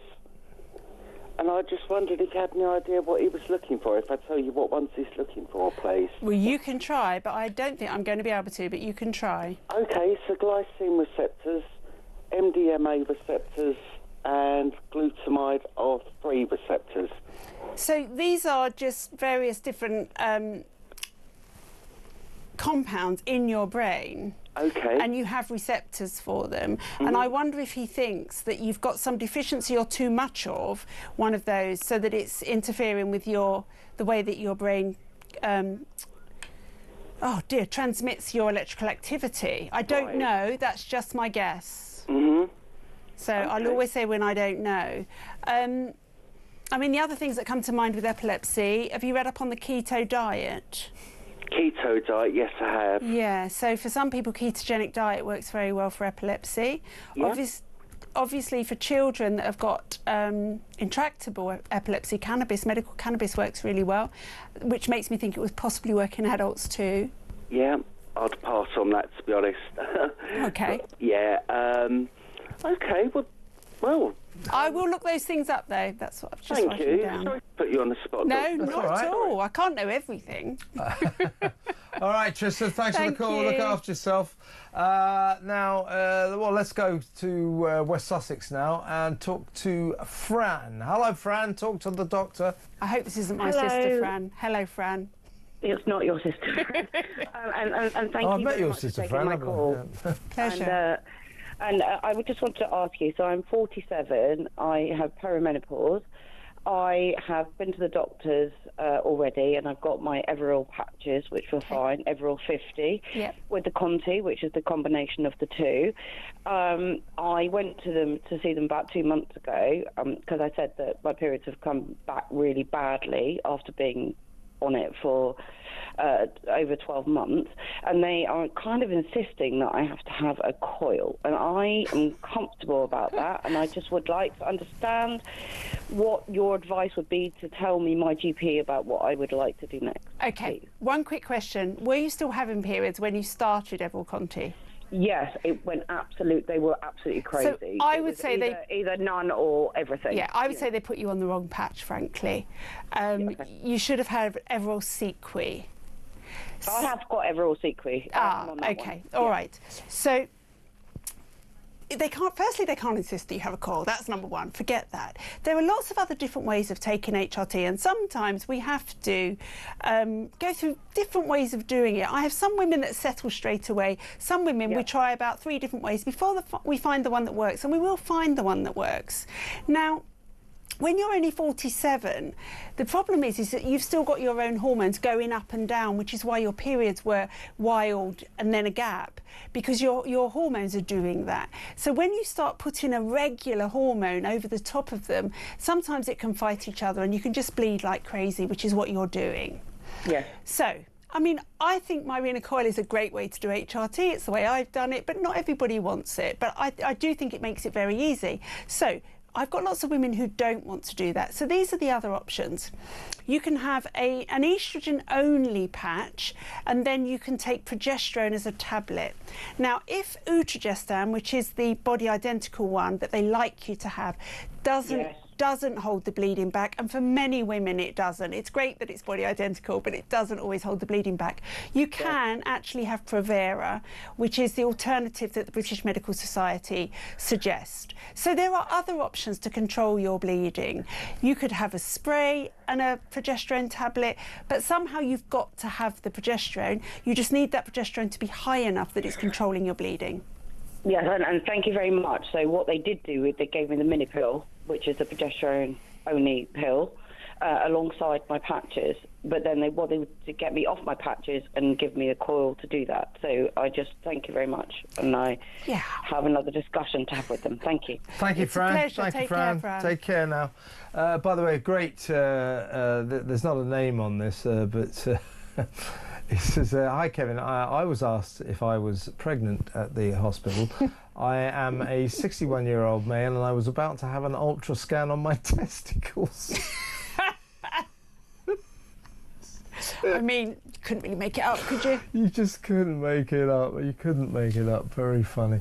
Well, I had another note that I just thought we ought to do a couple of these because people do send in a lot of questions on messages. I'll find it while we talk to our next patient. Can I put it that way? I'll find a couple of messages to read out to see what your answers might be. So let's go up to Accrington and talk to Liam. Hello, Liam. Talk to the doctor. Hello, Liam. Hi, Kevin. Hi, doctor. What it is I'm going through a lot of stress recently. I think it's to do with depression, to be honest. My doctor has given me Trazodone. Really? Okay. Yeah. Was that your first tablet? Trazodone. Trazodone, yeah. What, they didn't give you anything else before Trazodone? What is Trazodone? Hang on a second, Liam. Can we just... What is Trazodone? It's a really old-school sedating drug that we really wouldn't use unless we tried everything else normally. Yeah, the thing is, doctor, I've tried every other antidepressant. Okay. Yeah. But maybe that's because the evidence for antidepressants actually working is almost non-existent. Yeah, I don't really know what to do, doctor. I mean, with these, I'm starting to get chest pains. How old are you, Liam? I'm 36, Kevin. Okay, so you're really young. Is it anxiety or is it depression? A bit of both, to be honest. And have you had talking therapy, CBT? I've got talking therapy on the 10th of March. Okay, so I think the best solution for this is to have those talking therapies so that they help you work out what it is that's actually making you anxious or depressed, and they give you habits to help deal with it. To be honest, Doctor, I think I know what is making me anxious and depressed. It's to do with my mum died 13 years ago on the 3rd of March. I'm sorry. So, I'm suffering with that. Can I just say something, Liam, and see what the doctor thinks? I mean, sometimes I think people confuse depression with grief.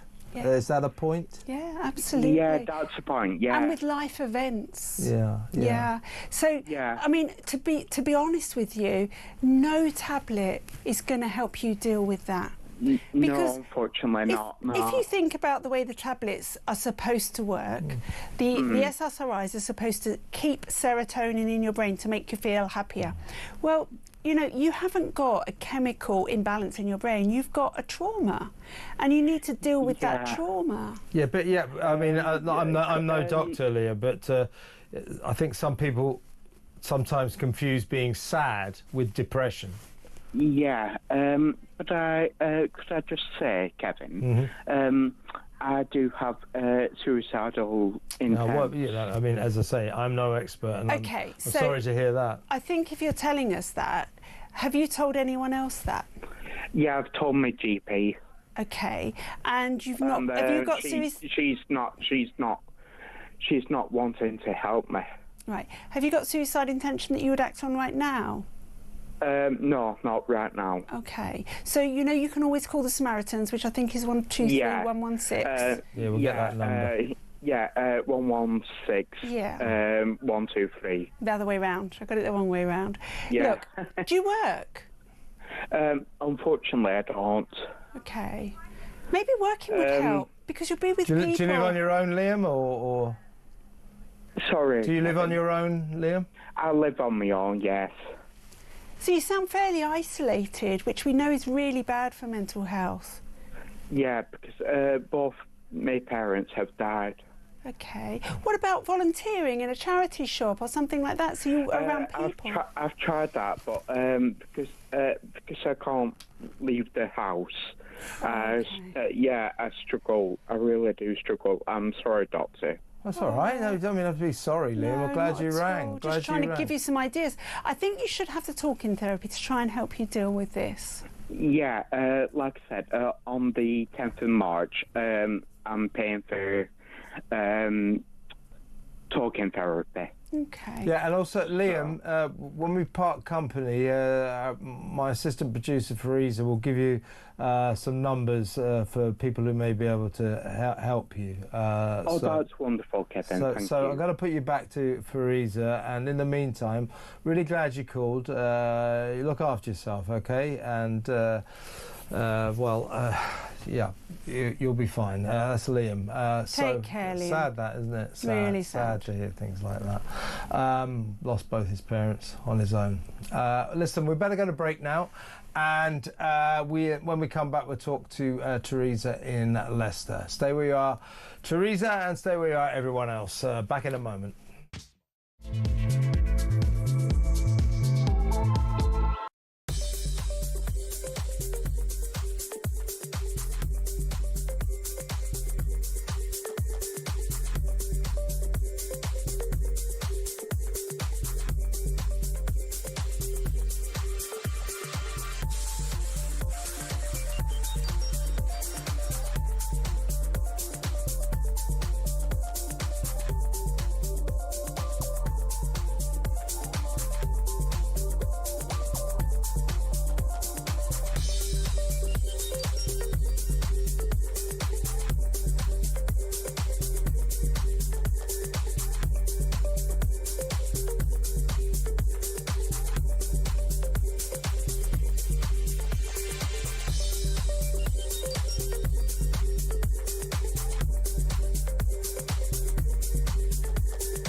These sentencing guidelines were signed off in a meeting with all the bigwigs from the legal system, including her own representative, one of the most senior civil servants at the Ministry of Justice. So either she knew about this, and it is her policy, but now she's having to change tack because people are so furious. Either way, it's a terrible reflection. Look, I think there is creeping two-tier justice in this country. It's two-tier justice. We have to stop this now. The Sentencing Council have to scrap these guidelines. If they won't, we should be changing the law and ending their independence so that we don't have this situation going on forever. Across the UK, on DAB+, on your smart speaker, on your smart TV, and on your side. This is Talk. Welcome back. Poor Liam, who was just on to us, who told us he had suicidal thoughts. Lovely guy, and we wish him all the best. But if any of you are suffering from similar depression, we have an address here, an internet address that you can get in touch with, online address. It's talk.tv/helplines. So that's talk.tv/helplines, and that's got all the numbers you possibly need, but the main number you may well require if you're certainly feeling suicidal is the Samaritans, and that is on 116123. If you want to get in touch with Renee, her number on, or her address on Instagram is at Dr. Renee Hundekamp. That's all one word, at Dr. DRRENEE. Well, it could be the whole word, couldn't it? So it's not the whole word, it's at Dr. DRRENEE Hundekamp, HOENDERKAM for Mother P. All one word, at Dr. Renee Hundekamp. There you go. Actually, why don't you get in touch with me as well? It's at TV Kev. That's on X or Twitter, whatever. Follow me. All right? I can't give you any medical advice. But he can ask if you're pregnant. Yeah, that's right. I can tell you guys whether or not you're pregnant. The answer's no. Now, let's go back to the phones. Let's talk to Alex in Huddersfield. Hi, Alex. Hi, Kevin. Hi, talk to Dr. Renee. Hi, Alex. How can I help? Renee. Hiya. A while ago, I had an episode with my blood pressure. The ambulance came within the hour, and they said my blood pressure was 240 something. They took me in the ambulance. I should hope so. Is that high? In the ambulance, it was 258. They took me into triage straight away, gave me one of my own blood pressure tablets, and told me to sit in the waiting room for 3 hours. And that was it. And then after 3 hours, well, 7:30, a doctor came out and said, I'm going off duty now, but another doctor will come and talk to you. So I said, right, I'm getting it well 8, and I'm going home. So what do you think I should have done? Well, it's more about what I think they should have done. Yeah, exactly. Yeah. Is that kind of a critical blood pressure? Oh, yeah. So that's... No obs in that time. So that's stroke territory. That's where people are going to have strokes. So I guess, look, I can't answer for why they did that and why they treated you that way. It's not the way when I used to do A&E we would have handled that. But the question is what's happened now, because that's the important thing. Well, I'm on different... I've tried all sorts of different blood pressure medication, but the main problem is I have ME as well, which is also known as chronic fatigue syndrome. I know it is. And the main side effects of all these blood pressure medicines is causes fatigue. So I end up sitting like a cabbage in my living room if I can be bothered getting out of bed. How old are you, Alex? I'll be 70 this year. Which is young in this day and age, I think. Well, I don't feel it, especially with the yeah, with you, Alex, with you. So, do you get any exercise? None at all, because I also have peripheral vascular disease. Okay. So some of those blood pressure tablets would help the peripheral vascular disease, but you can do graded exercise with peripheral vascular disease so that you eventually grow new blood vessels in your legs to carry the blood. Or obviously they can do surgery. Because I'm just thinking the only way that you're going to get control of your blood pressure without tablets is by getting some exercise, obviously, and weight loss. But otherwise, I understand... That's not easy with ME. No, I understand that too. I do understand that.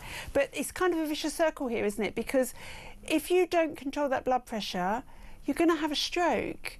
And that's, for me, the scariest thing in health is having a stroke, because you could end up terribly disabled. You say sitting like a cabbage, where you can do nothing but carers come in every day. So for me, I do everything that I physically could within the boundaries of the ME and everything else to try and get weight down, exercise, even if it's just a little, 100 yards of walking every day and just building it up. And I would take the tablets in the meantime. Well, I've had a stent in my right leg. Yeah. I was under the anaesthetic, so-called anaesthetic, for the stent in my left leg, but the doctor didn't give long enough for the anaesthetic to work. I felt him cut me. I felt him pushing the tube in my leg. He said to me, "Mr. Jackson, you're going to have to relax, you're pushing the tube out." I says, "I can feel everything you're doing." He says, "Oh, sorry." Gave me more anaesthetic. By that time, the blood pressure had gone up to 250. Sure. I mean, look, I understand. That's the last thing I remember, because I actually had a cardiac arrest on the operating table. Oh, I'm sorry. Look, that's a terrible experience. And, you know, these things add to all of the stress that you've got. But you've got to deal with the here and now and your blood pressure. And at that level, 250, it's dangerous. You're going to have a stroke.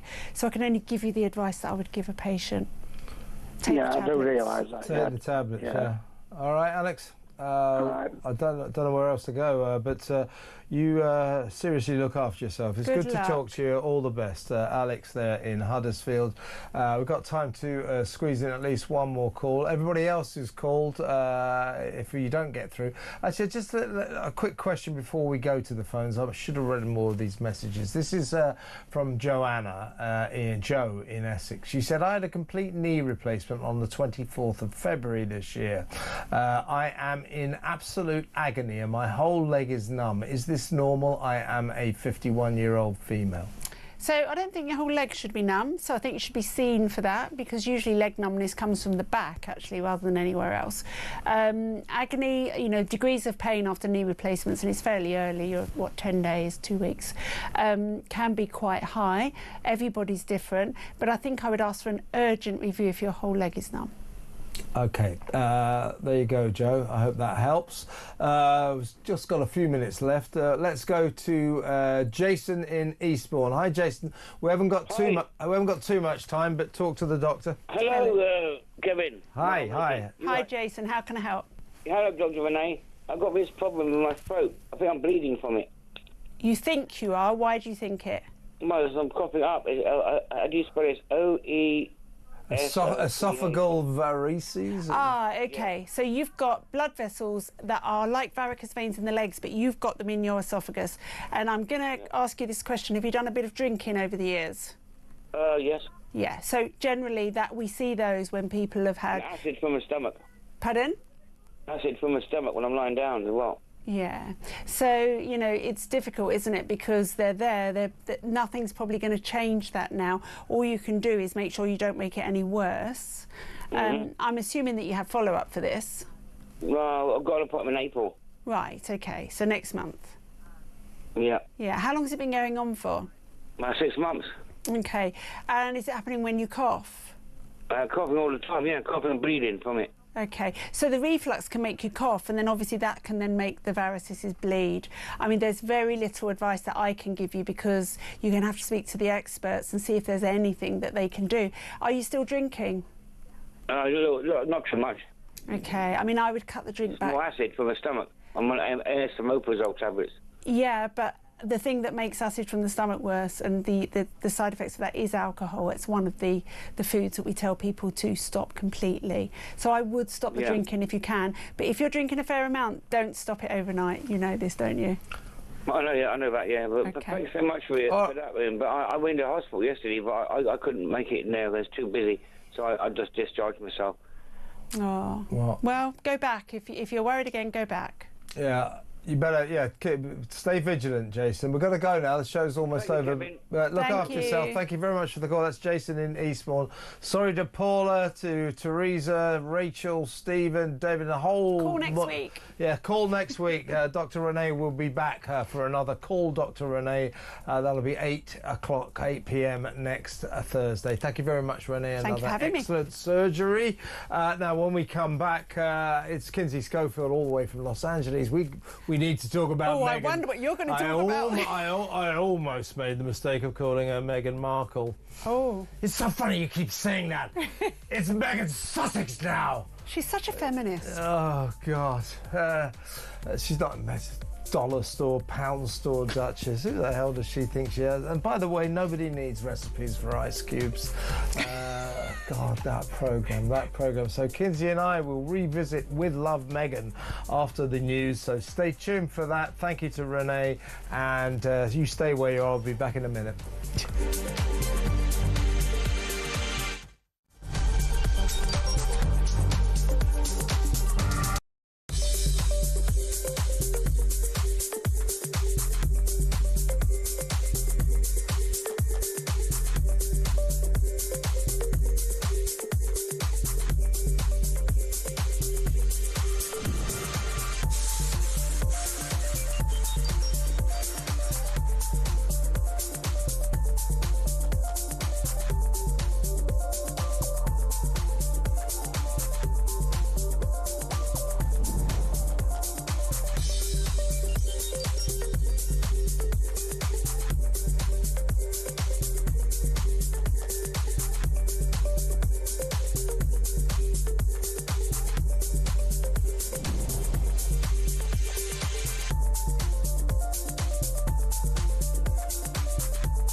Across the UK, on DAB+, on your smart speaker, on your smart TV, and on your side. This is Talk.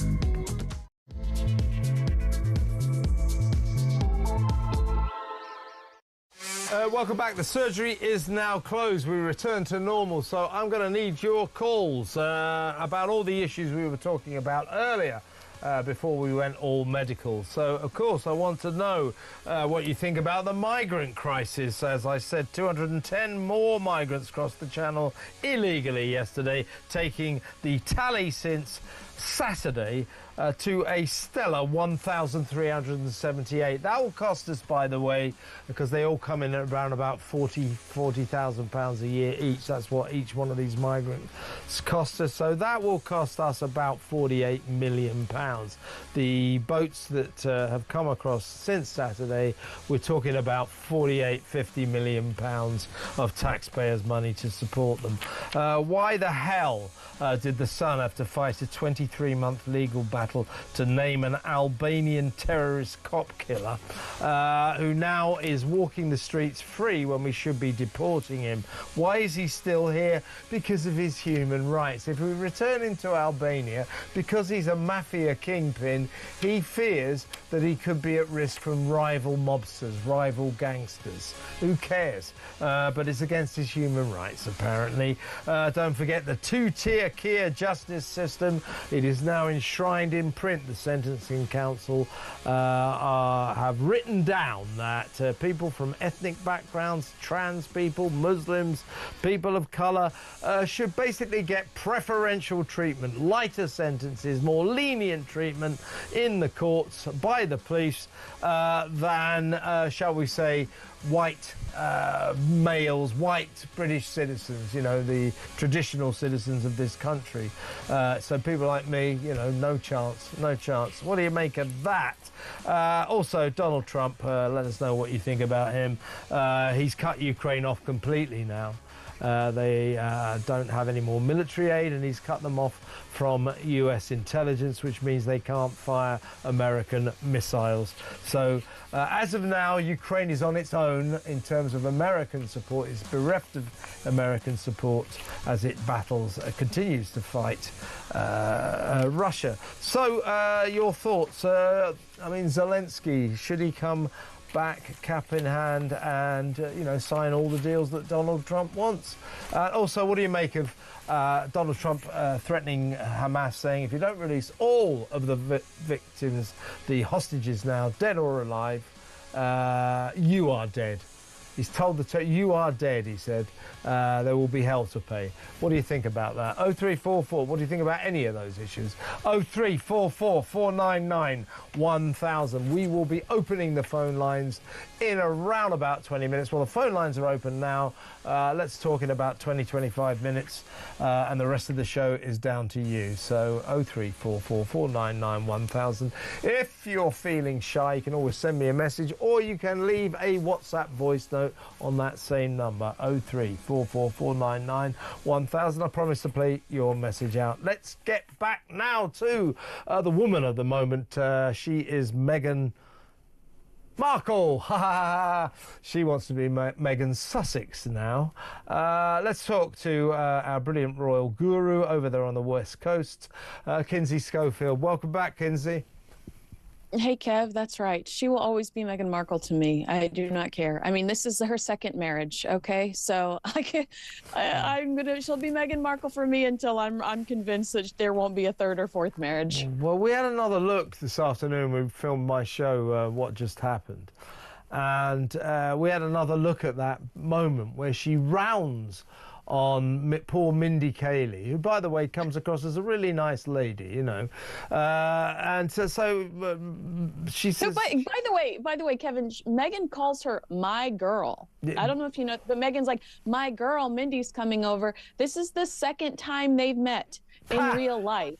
You know, it's like you guys are not BFFs. It just gives you a real insight into the lengths she had to go to find people that were willing to participate in this show.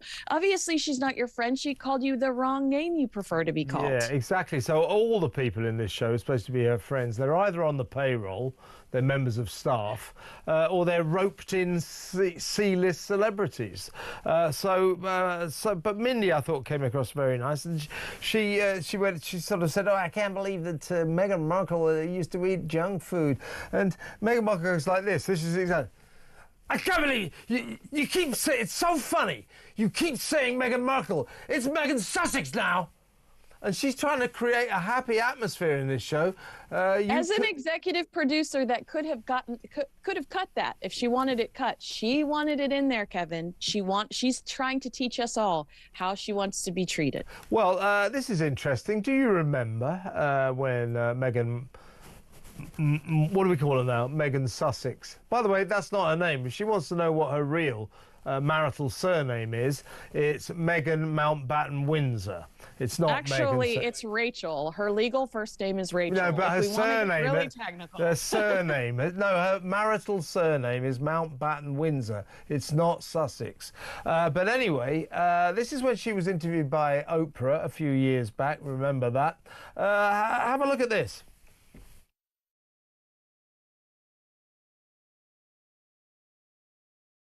And if that comes with risk of losing things, I mean, I've lost.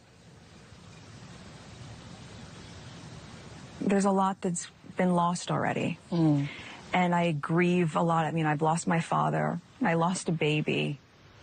I nearly lost my name. I mean, there's the loss of identity.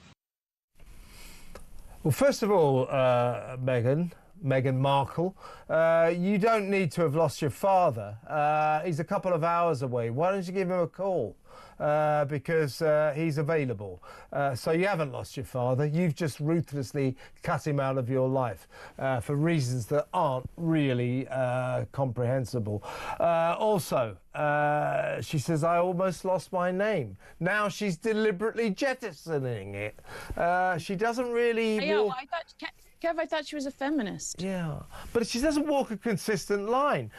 To Oprah, she goes, I almost lost my name, and now she's busy deliberately getting rid of it. Kev, you know, she's not only once but twice mentioned, I guess, in an attempt for us to be wowed by the evolution of her life. She mentions multiple times that when she was a kid, she was just fed junk food, as if it's the most horrific thing in the world, and now she's farmed a fork. This girl was bragging in Variety magazine in 2022 that the In-N-Out near Montecito, California, knows her order, is prepared for her order when she rolls up. They recognize her and Prince Harry. So clearly you're still eating fast food, Meghan Markle.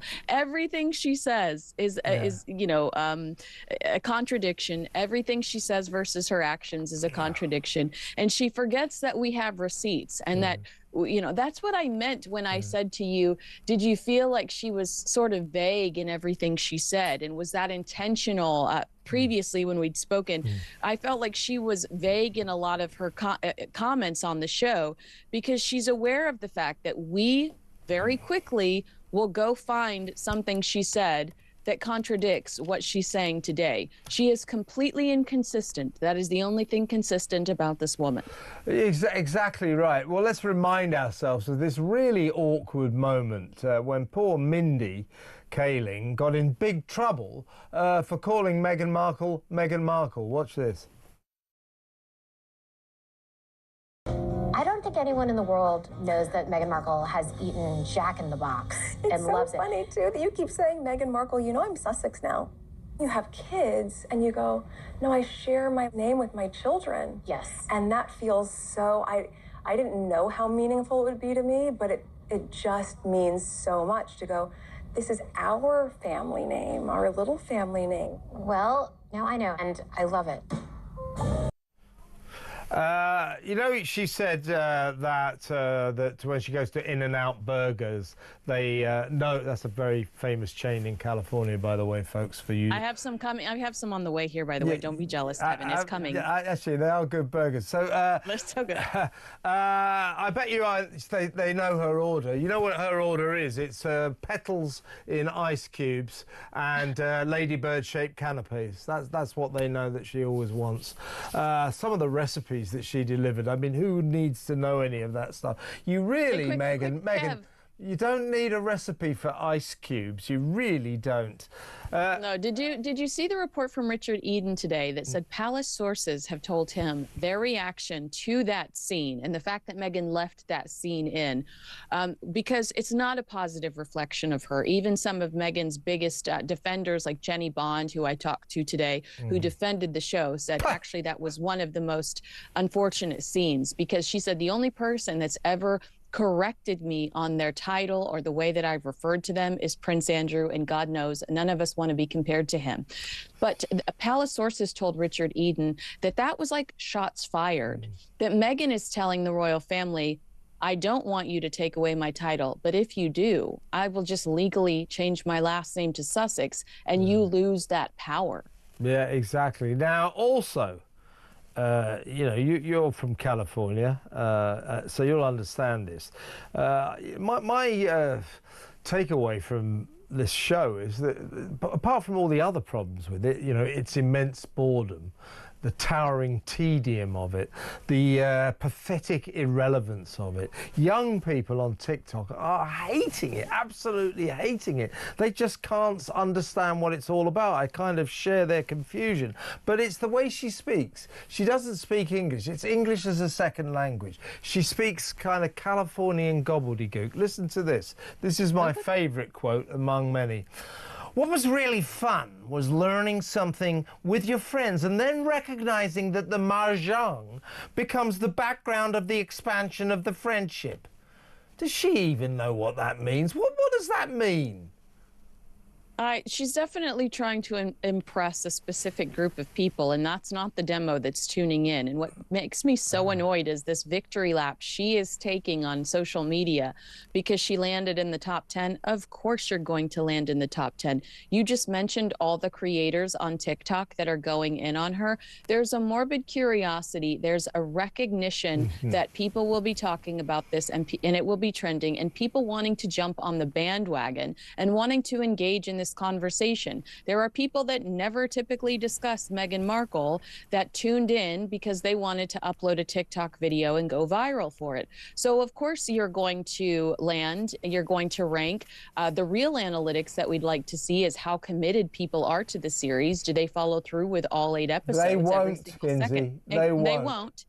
And, you know I've said this to you before, but just a friendly reminder, she temporarily booted my friend Joe Rogan off the top of the Spotify charts, very temporarily. Less than a year later, no longer was employed by that company. Yeah, well, so it's blink and you'll miss it. Yeah, well, but I think what's significant here is now a show like this, the Duchess of Sussex, Meghan Sussex, should go straight to the top of the charts, even if only temporarily, because, as you say, blizzard of publicity. Usually, whether or not people are going to enjoy the show or they're the target market, a show that gets this amount of global publicity on an international streaming service like Netflix, that should go straight to the top of the charts. Overnight, it came in at number 6.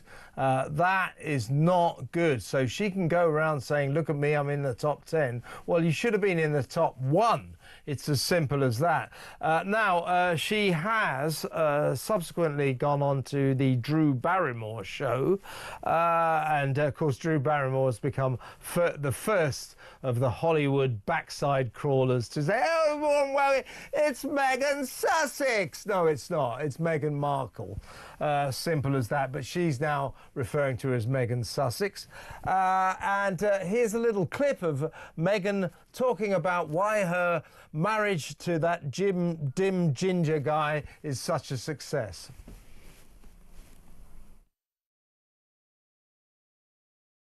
I was a babysitter nanny for 2 Irish Catholic families when I was in college. And one of the dads said to me, he's like, you know, Meghan, when you meet your person one day, I want him to say to you the same thing that I said to my wife when we got married, which is, I vowed to always date my wife. And I told H that when we started dating. He goes, I vow to always date you.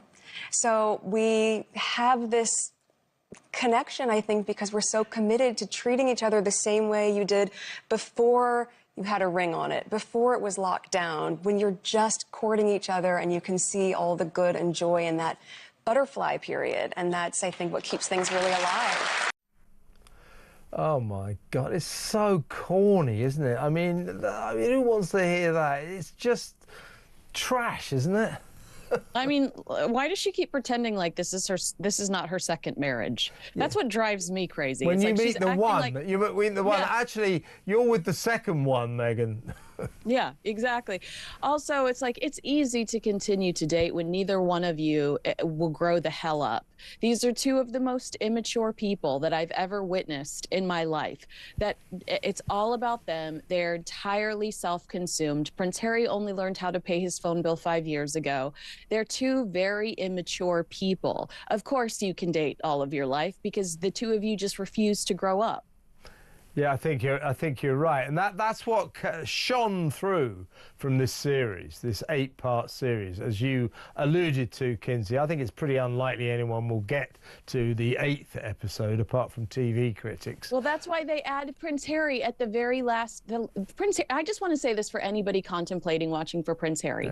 He's in it for 15 seconds. 15 seconds. He's in it for 15 seconds at the very end, and they drop him in there because they are they're dangling the carrot. They are, for anybody that's morbidly curious, they want you to continue to watch in case you might see Lily, or you might see Archie, or you might see Harry. Well, you get Harry for 15 minutes off the very end, and when he compliments her 15 seconds, not 15 minutes. Or 15 seconds. Yeah. And when he compliments her, instead of saying, "Thank you so much, I love you, baby," or anything remotely normal, she's like, "I love it." Like she's just patting herself on the back instead of being humble and saying thank you. But she just seems so sort of isolated in her own weird world.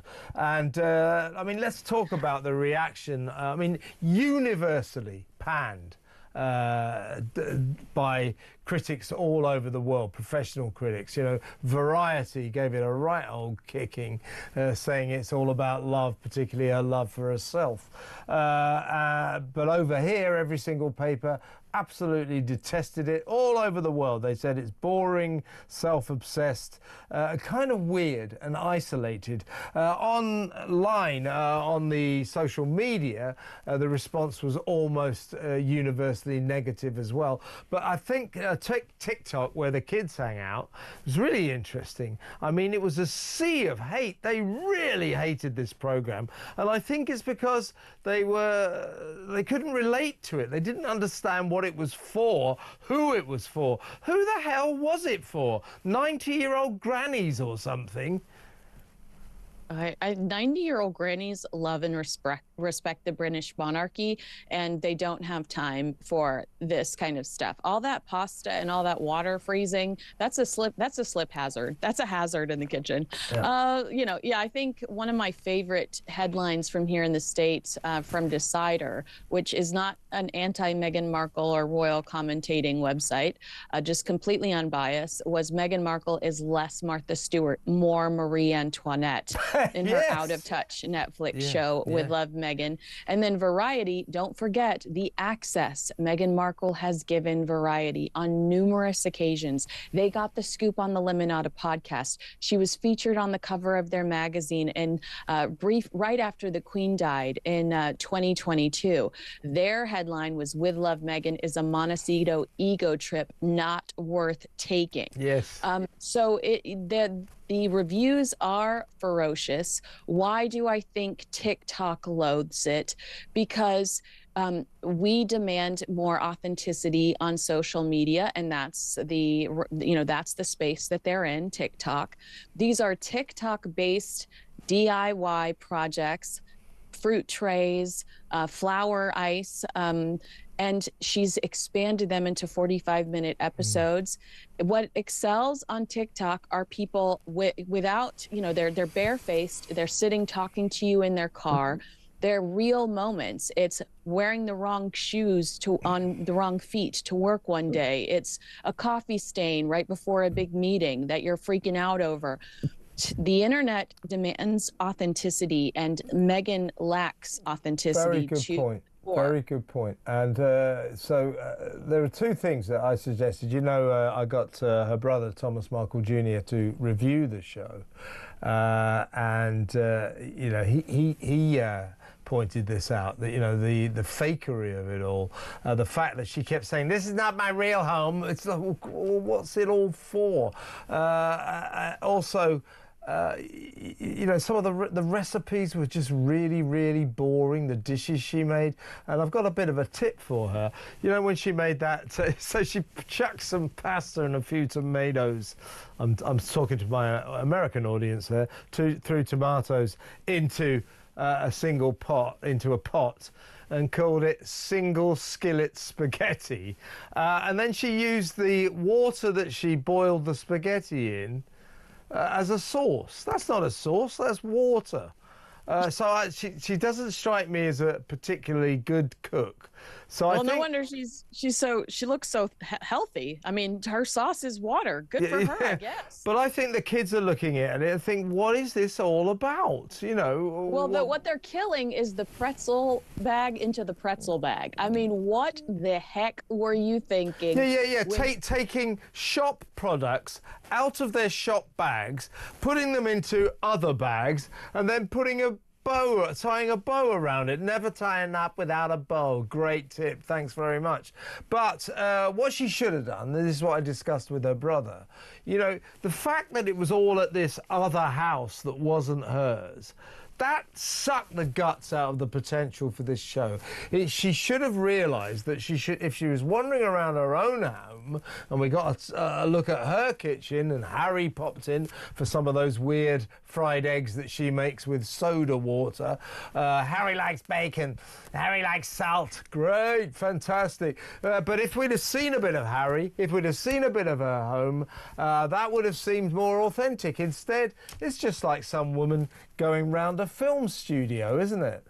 Well, how wonderful was it when the Osbournes premiered, and just the extreme chaos of their household and all their dogs? Yeah. I mean, you're absolutely right, because when you talk about just the authenticity of being inside your own home, that was like what was so charming about the Osbournes. They'd be trying to have a serious conversation, and the dogs would go crazy over the mailman, and it would become a comedy routine all of a sudden. That, you know, it was just out of control, and you loved it, and it was endearing.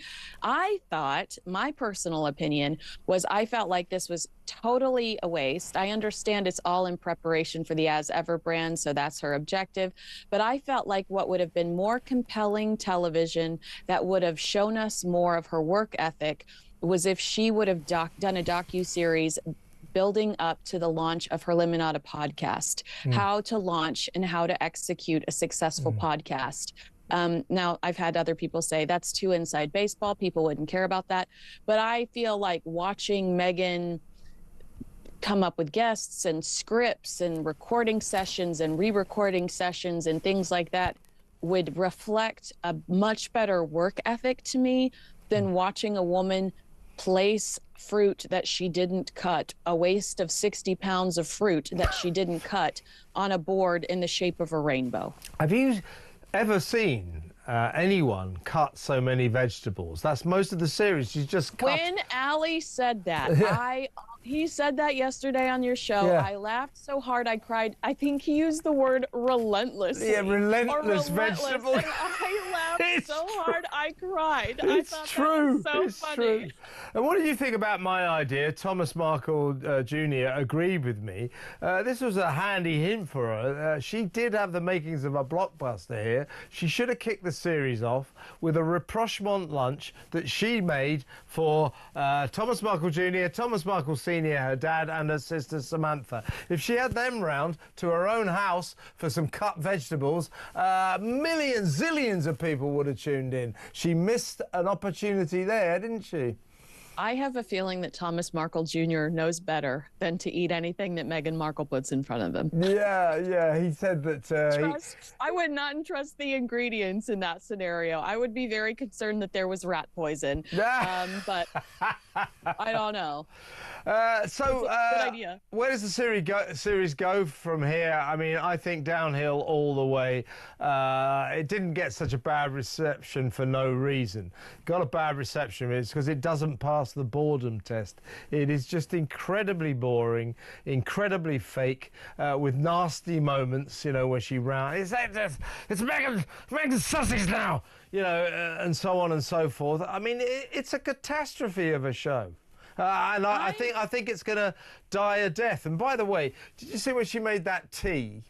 The yellow tea that looked like a urine sample. Well, that is going to be obviously available on As Ever soon. Some of this rubbish that you saw her preparing, presumably that will all be on sale in the fullness of time. But on the back of this series, Kinsey, I think this series is going to flop, and therefore, As Ever, her lifestyle site, her alleged money-spinning lifestyle site, I would say is in a bit of trouble. Look, there are going to be absolute weirdos that do choose to waste their money at asever.com. I feel like I'm pretty confident in saying that there's a cookbook on the way.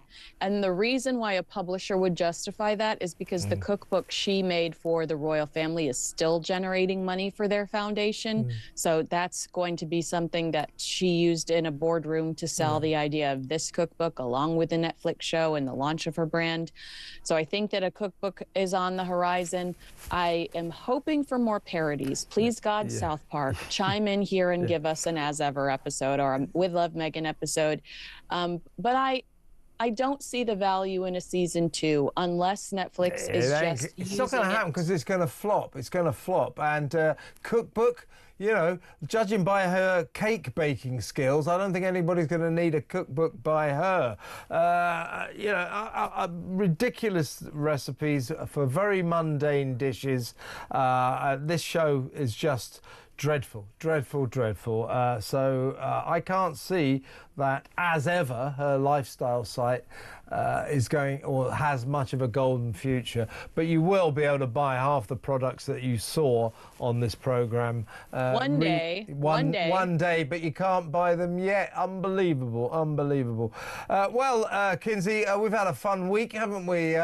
Let's pick up this conversation on Monday. Have a great weekend. Always fabulous to talk to you. Thank you so much. Kinsey Schofield there, our royal commentator over there in Los Angeles. When we come back, I'll read some of your messages, I'll read out your WhatsApp voice notes, and most importantly, take your calls. So that next, stay tuned.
Many others across the country received an email from the Ministry of Justice, Shabana Mahmood's own department, telling them that this was now the rules that they should be abiding by from the end of the month.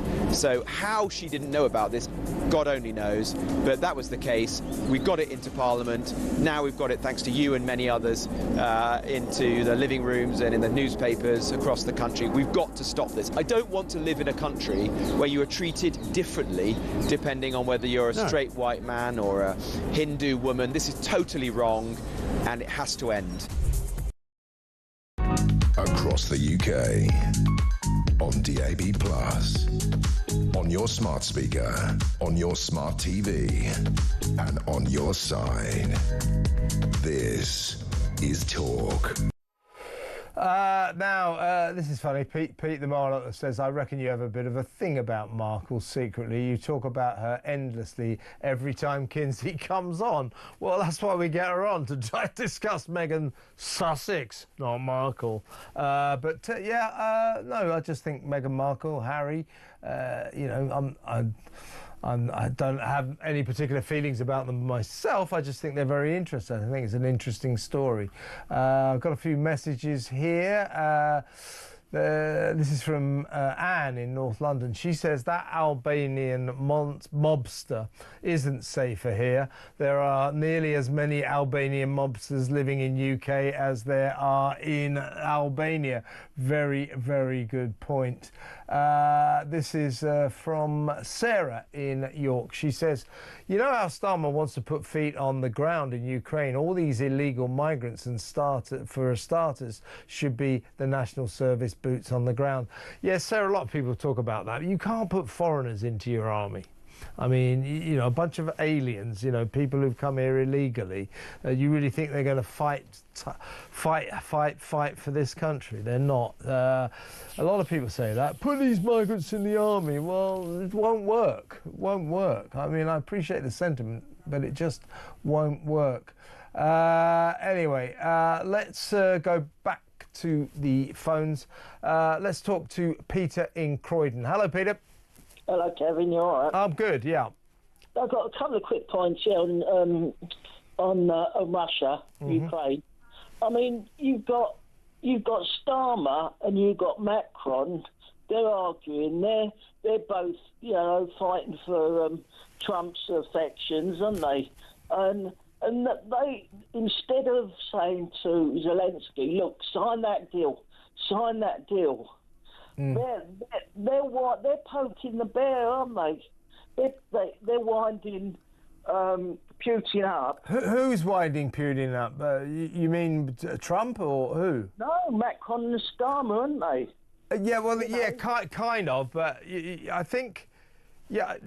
I mean, the thing about the Ukraine war is, you know, I understand what it's been for, but it's become this kind of symbolic epicenter of Europe saying we must stand up to the Russian bear, to the evil Putin, you know, okay, I get that, except for the fact hundreds of thousands of young men are dying while Macron, Starmer and the EU gang make a point, and I don't think that's worth people dying for. I'm with Donald Trump here.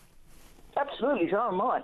They should concentrate on getting Zelensky to sign that deal, to get it done quickly, and leave Putin to Trump. Yeah. Because otherwise, they're in danger of causing more trouble than you know, they're like, them two are like Law and Hardy, aren't they? Well, look. I think, Peter, I mean, you know, forget Starmer, forget Macron. I don't think Trump cares what they think or what they're going to do. And by the way, while all the European leaders say, we will fight together without American help, we can still help Ukraine battle Russia, etc., etc., I don't think that will happen. I mean, at the moment, America has withdrawn all aid, including intelligence, from Ukraine. That has sent Zelensky into an utter panic. And if push comes to shove, I don't believe that Trump has even got enough boots to put on the ground. I don't believe all of this talk. I think that without America, the opposition to Putin kind of collapses, which is why everybody is going to have to swallow Donald Trump's demand for peace talks. He's going to get these peace talks. Zelensky will come round the table. Russia will come round the table. Obviously, America will be there. And for God's sake, don't let those EU leaders anywhere near those negotiations. They're like amateurs. Yeah, well, they're dysfunctional, as I always say. That lot couldn't agree the time of day. So they'll screw it right up without a shadow of a doubt. Exactly. I make this point about Shabana Mahmood. Yes. I think, Kevin, she knows exactly what she's doing. She's trying to play us. She knows what she's doing, Kevin. She's playing the innocent.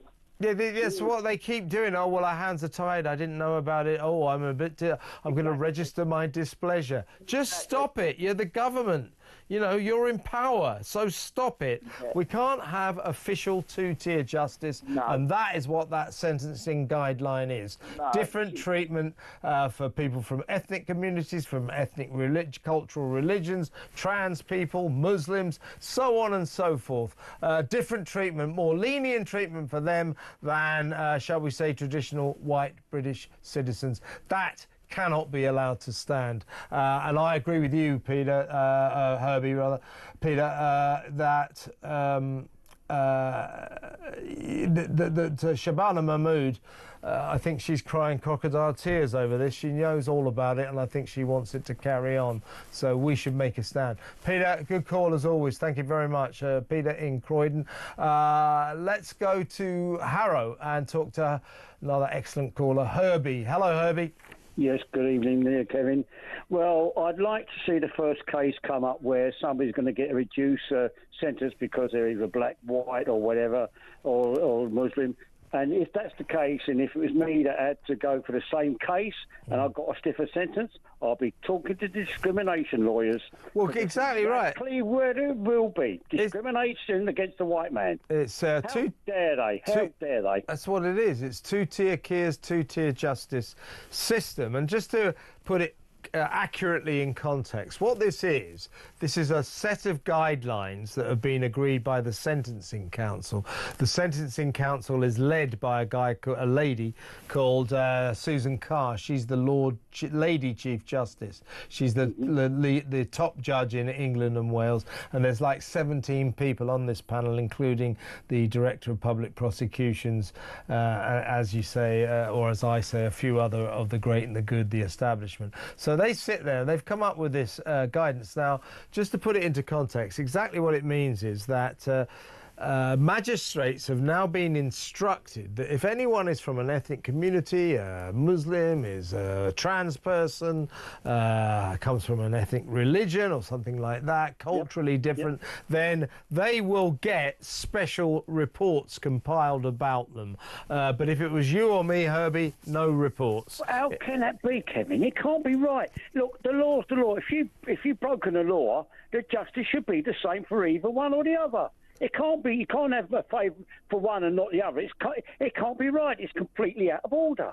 Well, it really is shocking. It is shocking, and Robert Jenrick is exactly right. He was sent these guidelines, these new guidelines, by a magistrate who was concerned. Robert Jenrick, the Shadow Justice Secretary for the Tories, could barely believe his eyes. As I said last night, I was talking to Mike Graham about this as well, and he agrees. What I think's happened here is that these people, they've been so used to unofficially running a two-tier justice system that they kind of forgot that it's unofficial, and they made it official by putting it into print. So there we have it in black and white, printed by the government, guidance for magistrates. You treat people of colour, people from ethnic communities, people who are Muslims, people who are trans, differently from everyone else. There it is, black and white. Well, Kevin, that's going to put people's backs up straight away. Because if you're white and you're going to get discriminated against the others, it can't be right, Kevin. This is going to. It's gone too far, isn't it? It's gone too far. And I think you know, just to again make our case clear here, Herbie, what we're saying, I think what all sensible people are saying, is it doesn't matter who you are in the eyes of the law. Doesn't matter what class, colour, creed, religion, where you're from. Nothing should affect the way you are treated by the law. In the eyes of the law, everyone should be precisely equal. And this guidance to magistrates flies in the face of that. It's the opposite of that. It is saying right there in black and white, do not treat people equally. That's outrageous. discrimination straight away, discrimination against the white people or whatever, because you're not this ethnic or you're not that ethnic. Come on, it's not right, Kevin. This is lunacy gone completely mad. I couldn't agree with you more. Herbie, well, I'm always on the same page with you, actually, and I certainly am on this one. Thanks for a great call, as always, Herbie in Harrow there. He's right, though, isn't he? He's right. This has gone too far. We all know about two-tier justice. Keir Starmer denies it happens. If there's no two-tier justice, so you write a few hurty words on, on Twitter or something, or Facebook, you go to jail for 3 years. If you're a Labour MP or a former Labour MP, like that guy Mike Amesley, and you are filmed punching the hell out of one of your constituents, that constituent saying he could have killed me, you get 10 weeks, and then you appeal, and then you get no weeks. Don't even go to jail. That's all wrong, isn't it? Let's go to break. When we come back, more of your calls, more of your WhatsApp messages, and I'll read out a couple more of the messages that you've texted me. So that next, stay tuned.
Across the UK, on DAB+, on your smart speaker, on your smart TV, and on your side.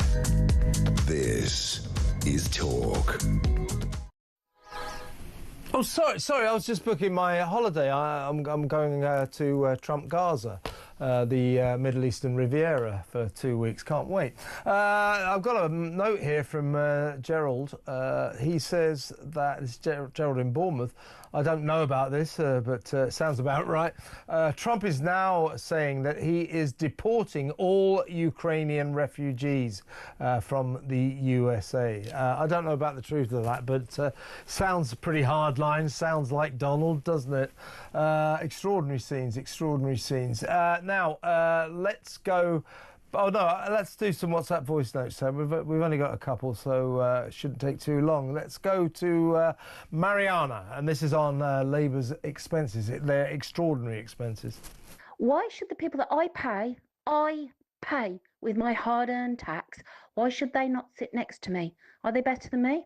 Is the office better than me? No, it's in my employment. So, on that, why shouldn't they sit next to the girl who works in Tesco's? Is she beneath them? Does that demean them to sit next to the girl that does a 55-hour shift at Tesco to pay her rent or her mortgage or take care of her children? Why is that demeaning? Yeah, good point. Absolutely. I don't see why that's demeaning at all. Very good WhatsApp voice note from Mariana there. And on to Dave, who wants to talk about Trump and Ukraine. Take it away, Dave. Well, it looks like President Trump is no longer an ally of Ukraine. He's done everything. He's tied his hands behind his back. And what's Putin getting? Nothing. Something wrong, isn't there? Is this the President of the United States supporting Putin? Yeah, well, these are early days. Yes, he's abandoned Ukraine. He's told Ukraine, unless you do this mineral deal with me, there's no more support whatsoever. That has galvanized Europe. It's galvanized Zelensky. The one thing about Donald Trump is he genuinely hates war, if only for business reasons. But let's be fair. On a human level, Donald Trump has a visceral hatred of war, and that is a good trait. But he also doesn't like the fact it wastes a lot of money, a lot of resources, all for nothing as far as he's concerned. So who knows what Russia's going to get? Who knows what Ukraine is going to get? But you can't draw any conclusions yet. This is very early days. No mineral deal has been signed. Nothing has been signed. There haven't been any talks. Well, there have been talks between America and Russia and Saudi Arabia, but in terms of getting everyone around the table, you're going to have Zelensky there, or whoever's leading Ukraine at that point. You're going to have Russia there, and you're going to have America there. And please, for God's sake, nobody from the other European countries, because they'll screw it right up. None of those EU losers, okay? That's the way to go there. But don't start drawing any conclusions yet, because we just don't know. We don't know where this is heading. Trump's got a plan, and trust me, he'll get what he wants. He's already got pretty much everything he wants so far. He will get this mineral deal, in my view. He will get the peace he demands, in my view. So let's watch and wait. Let's watch and wait. It's too early days to make any decisions on what's going to happen as yet. Let's go back to break. When we come back, we'll talk to John in West Lothian.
The Secretary of State is saying that actually she has no power to stop it, because it's going to come into force on the 1st of April by hook or by crook. That's wrong. She has the power to change the law. Labour have a massive stonking majority. Kemi Badenoch's out this morning and saying, we will back you. A one-line bill to say this is not happening. Yeah. Parliament are the lawmakers. For too long, I keep seeing this. We saw it under Sunak as well, and Keir Starmer does it the whole time. He goes, oh, well, it's the law. The law says it. Well, if the law is an ass, change the law. Yes. What is the point of having this stonking great majority if you're going to do nothing with it? across the UK. On DAB+, on your smart speaker, on your smart TV, and on your side. This is Talk. Welcome back. Ash and Andre Walker will be taking you from 10 p.m. all the way through to 1 a.m. into the small hours. Ash will be in. It's usually Ash. It might be Andre, but probably it will be Ash. Will be in a few minutes to let you know what that dynamic duo have got lined up for your entertainment. Should be good stuff. Always a great show. Unusual and great. We've got time for a couple more phone calls. Let's go first to John in West Lothian. Hi, John. Hi, good evening. I'd just like to ask a very simple question. Who is running this country? I thought we elected politicians to run the country, but it appears now that we've got nothing but woke judges, judiciary, who seem to be in total control. So, you know, I mean, I said before, way back to the election when I was talking to Mike Graham one evening, that, you know, there were all these jokes about two-tier care. But my expression was fear care, and I think I've been actually proved right, because there is nothing that this man and his government is doing that's in the interests of the people who pay his salary. Yeah, it's a good point, John. I mean, way too much. I mean, there's two things to say here, well, three things probably. First of all, there are way too many lawyers, barristers and solicitors in the House of Commons. Way too many lawyers go into politics. So we have this infestation of bewigged barristers who become MPs and then go into the cabinet. And then they end up like Keir Starmer, like not particularly interested in the power of politics, but in the power of the law. So with all these lawyers sitting on the green benches in the Commons, what has happened slowly, this has happened on both sides of the Atlantic, by the way, in America too, is the power of politicians has been handed over to judges. So politicians that we elect make decisions, and then it goes to law. The courts decide whether or not laws can happen. I think we've got to do something about that. I really do. And the other aspect of this is, you know, I used this phrase earlier. I'm nicking it from someone, but who said something on Mike Graham's show earlier. A really good phrase. That what happens with this government is when it suits them, they go into performative powerlessness mode. They say, we can't do this. You know, I can't tell you about the Southport killer because that would affect the trial. That would prejudice the trial. You know, I can't tell you about this paedophile that we're going to kick out because that would prejudice the legal proceedings. So they suddenly say that they can't do anything because the courts prevail. And in the case of Shabana Mahmood, the Justice Secretary, she's sort of saying, I can't really do anything about the Sentencing Council deciding that we will have two-tier justice, but I am going to write to them to register my disapproval. Well, great. I say, you're the government. Tell them, order them to get rid of this ridiculous instruction to magistrates, because it's two-tier justice, and that means it's not real justice. Yeah, but didn't she actually have a representative there when they were making Yeah, she had one of her flunkies was there, yeah. Yeah, I mean, she claims not to have known too much about it. I'm not convinced about this. Then but what I'm really not... For not being capable of doing her job. Yeah, what I'm really not convinced about, John, is that she can't do anything about it right now. Never mind a letter registering her disapproval. Just stop it. You're the government. You're the Justice Secretary. Stop pretending you can't do anything because she can. Yeah, but Kevin, haven't we got a bill going through Parliament at the moment which is all about law and order and all that sort of thing? So couldn't they adjust that now? Yeah, I think, to be fair, Shabana Mahmood has indicated she may well do that, and let's hope she does get to grips with this. So far, I'm not impressed by her performance on this one, but come what may, we have to stop this. We have to stop this instruction to magistrates to treat people from ethnic backgrounds different from the rest of us.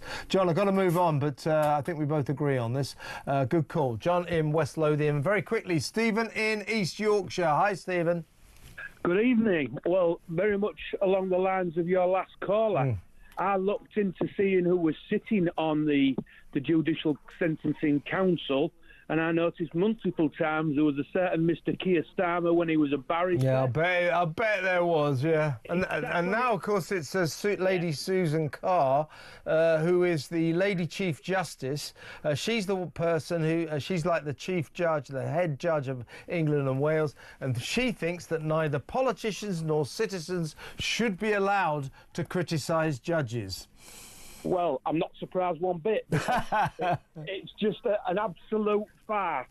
I mean, I saw an article the other day where there was this barrister was amazed that the Labour MP who got done, was it Mike Amesbury? Mike Amesbury, yep. Yeah. He was amazed he didn't get charged with a more serious offence. Yeah, I agree. Should have been GBH. And he should have gone to jail. I mean, he was going to jail, then he appealed and was successful. He didn't go to jail. So he beat the hell out of a guy, nearly killed him, and he doesn't go to jail. Meanwhile, housewives who write hurty words on Facebook during the Southport riots get 3 years. There you go again, Stephen. Two-tier justice right there. Stephen, I've got to move on, but because this show's nearly over, but thank you for a great call. Ash is in the studio. Hello, mate. How you doing, man? We had a good show, yeah? Yes, we have. I heard a bit at the beginning. Very good. Good stuff, man.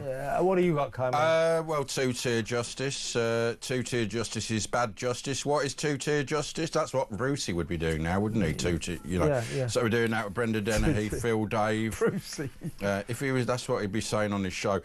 Reform at war. Rupert Lowe now wants to be wear the trousers. He's got a taste for power and he wants some more. He's hungry for more. Climate chaos. We're paying 180 grand to switch off the propellers. That's ridiculous. You mean, the windmills. Yeah. Windmills. 180 grand a day. Windwoms, as Alex says. Yeah, what a windwoms. Stop calling them windwoms. And we're doing the Glastonbury lineup because no one's heard of it. The only thing I'd heard of it is a year 1975. So Sunday, somebody called Rodrigo or something. What's that? I know Rod Stewart's on there. Yeah, well, why is Rod Stewart not the lead? Why is he not? Well, I noticed Fatboy Slim was right down there. Yeah, but you know, Rory Stewart. Rory Stewart's real name is Roderick, so it's probably him. Is it that Rod Stewart? Yeah, that's why. He's doing that. Couldn't be a real Rod Stewart.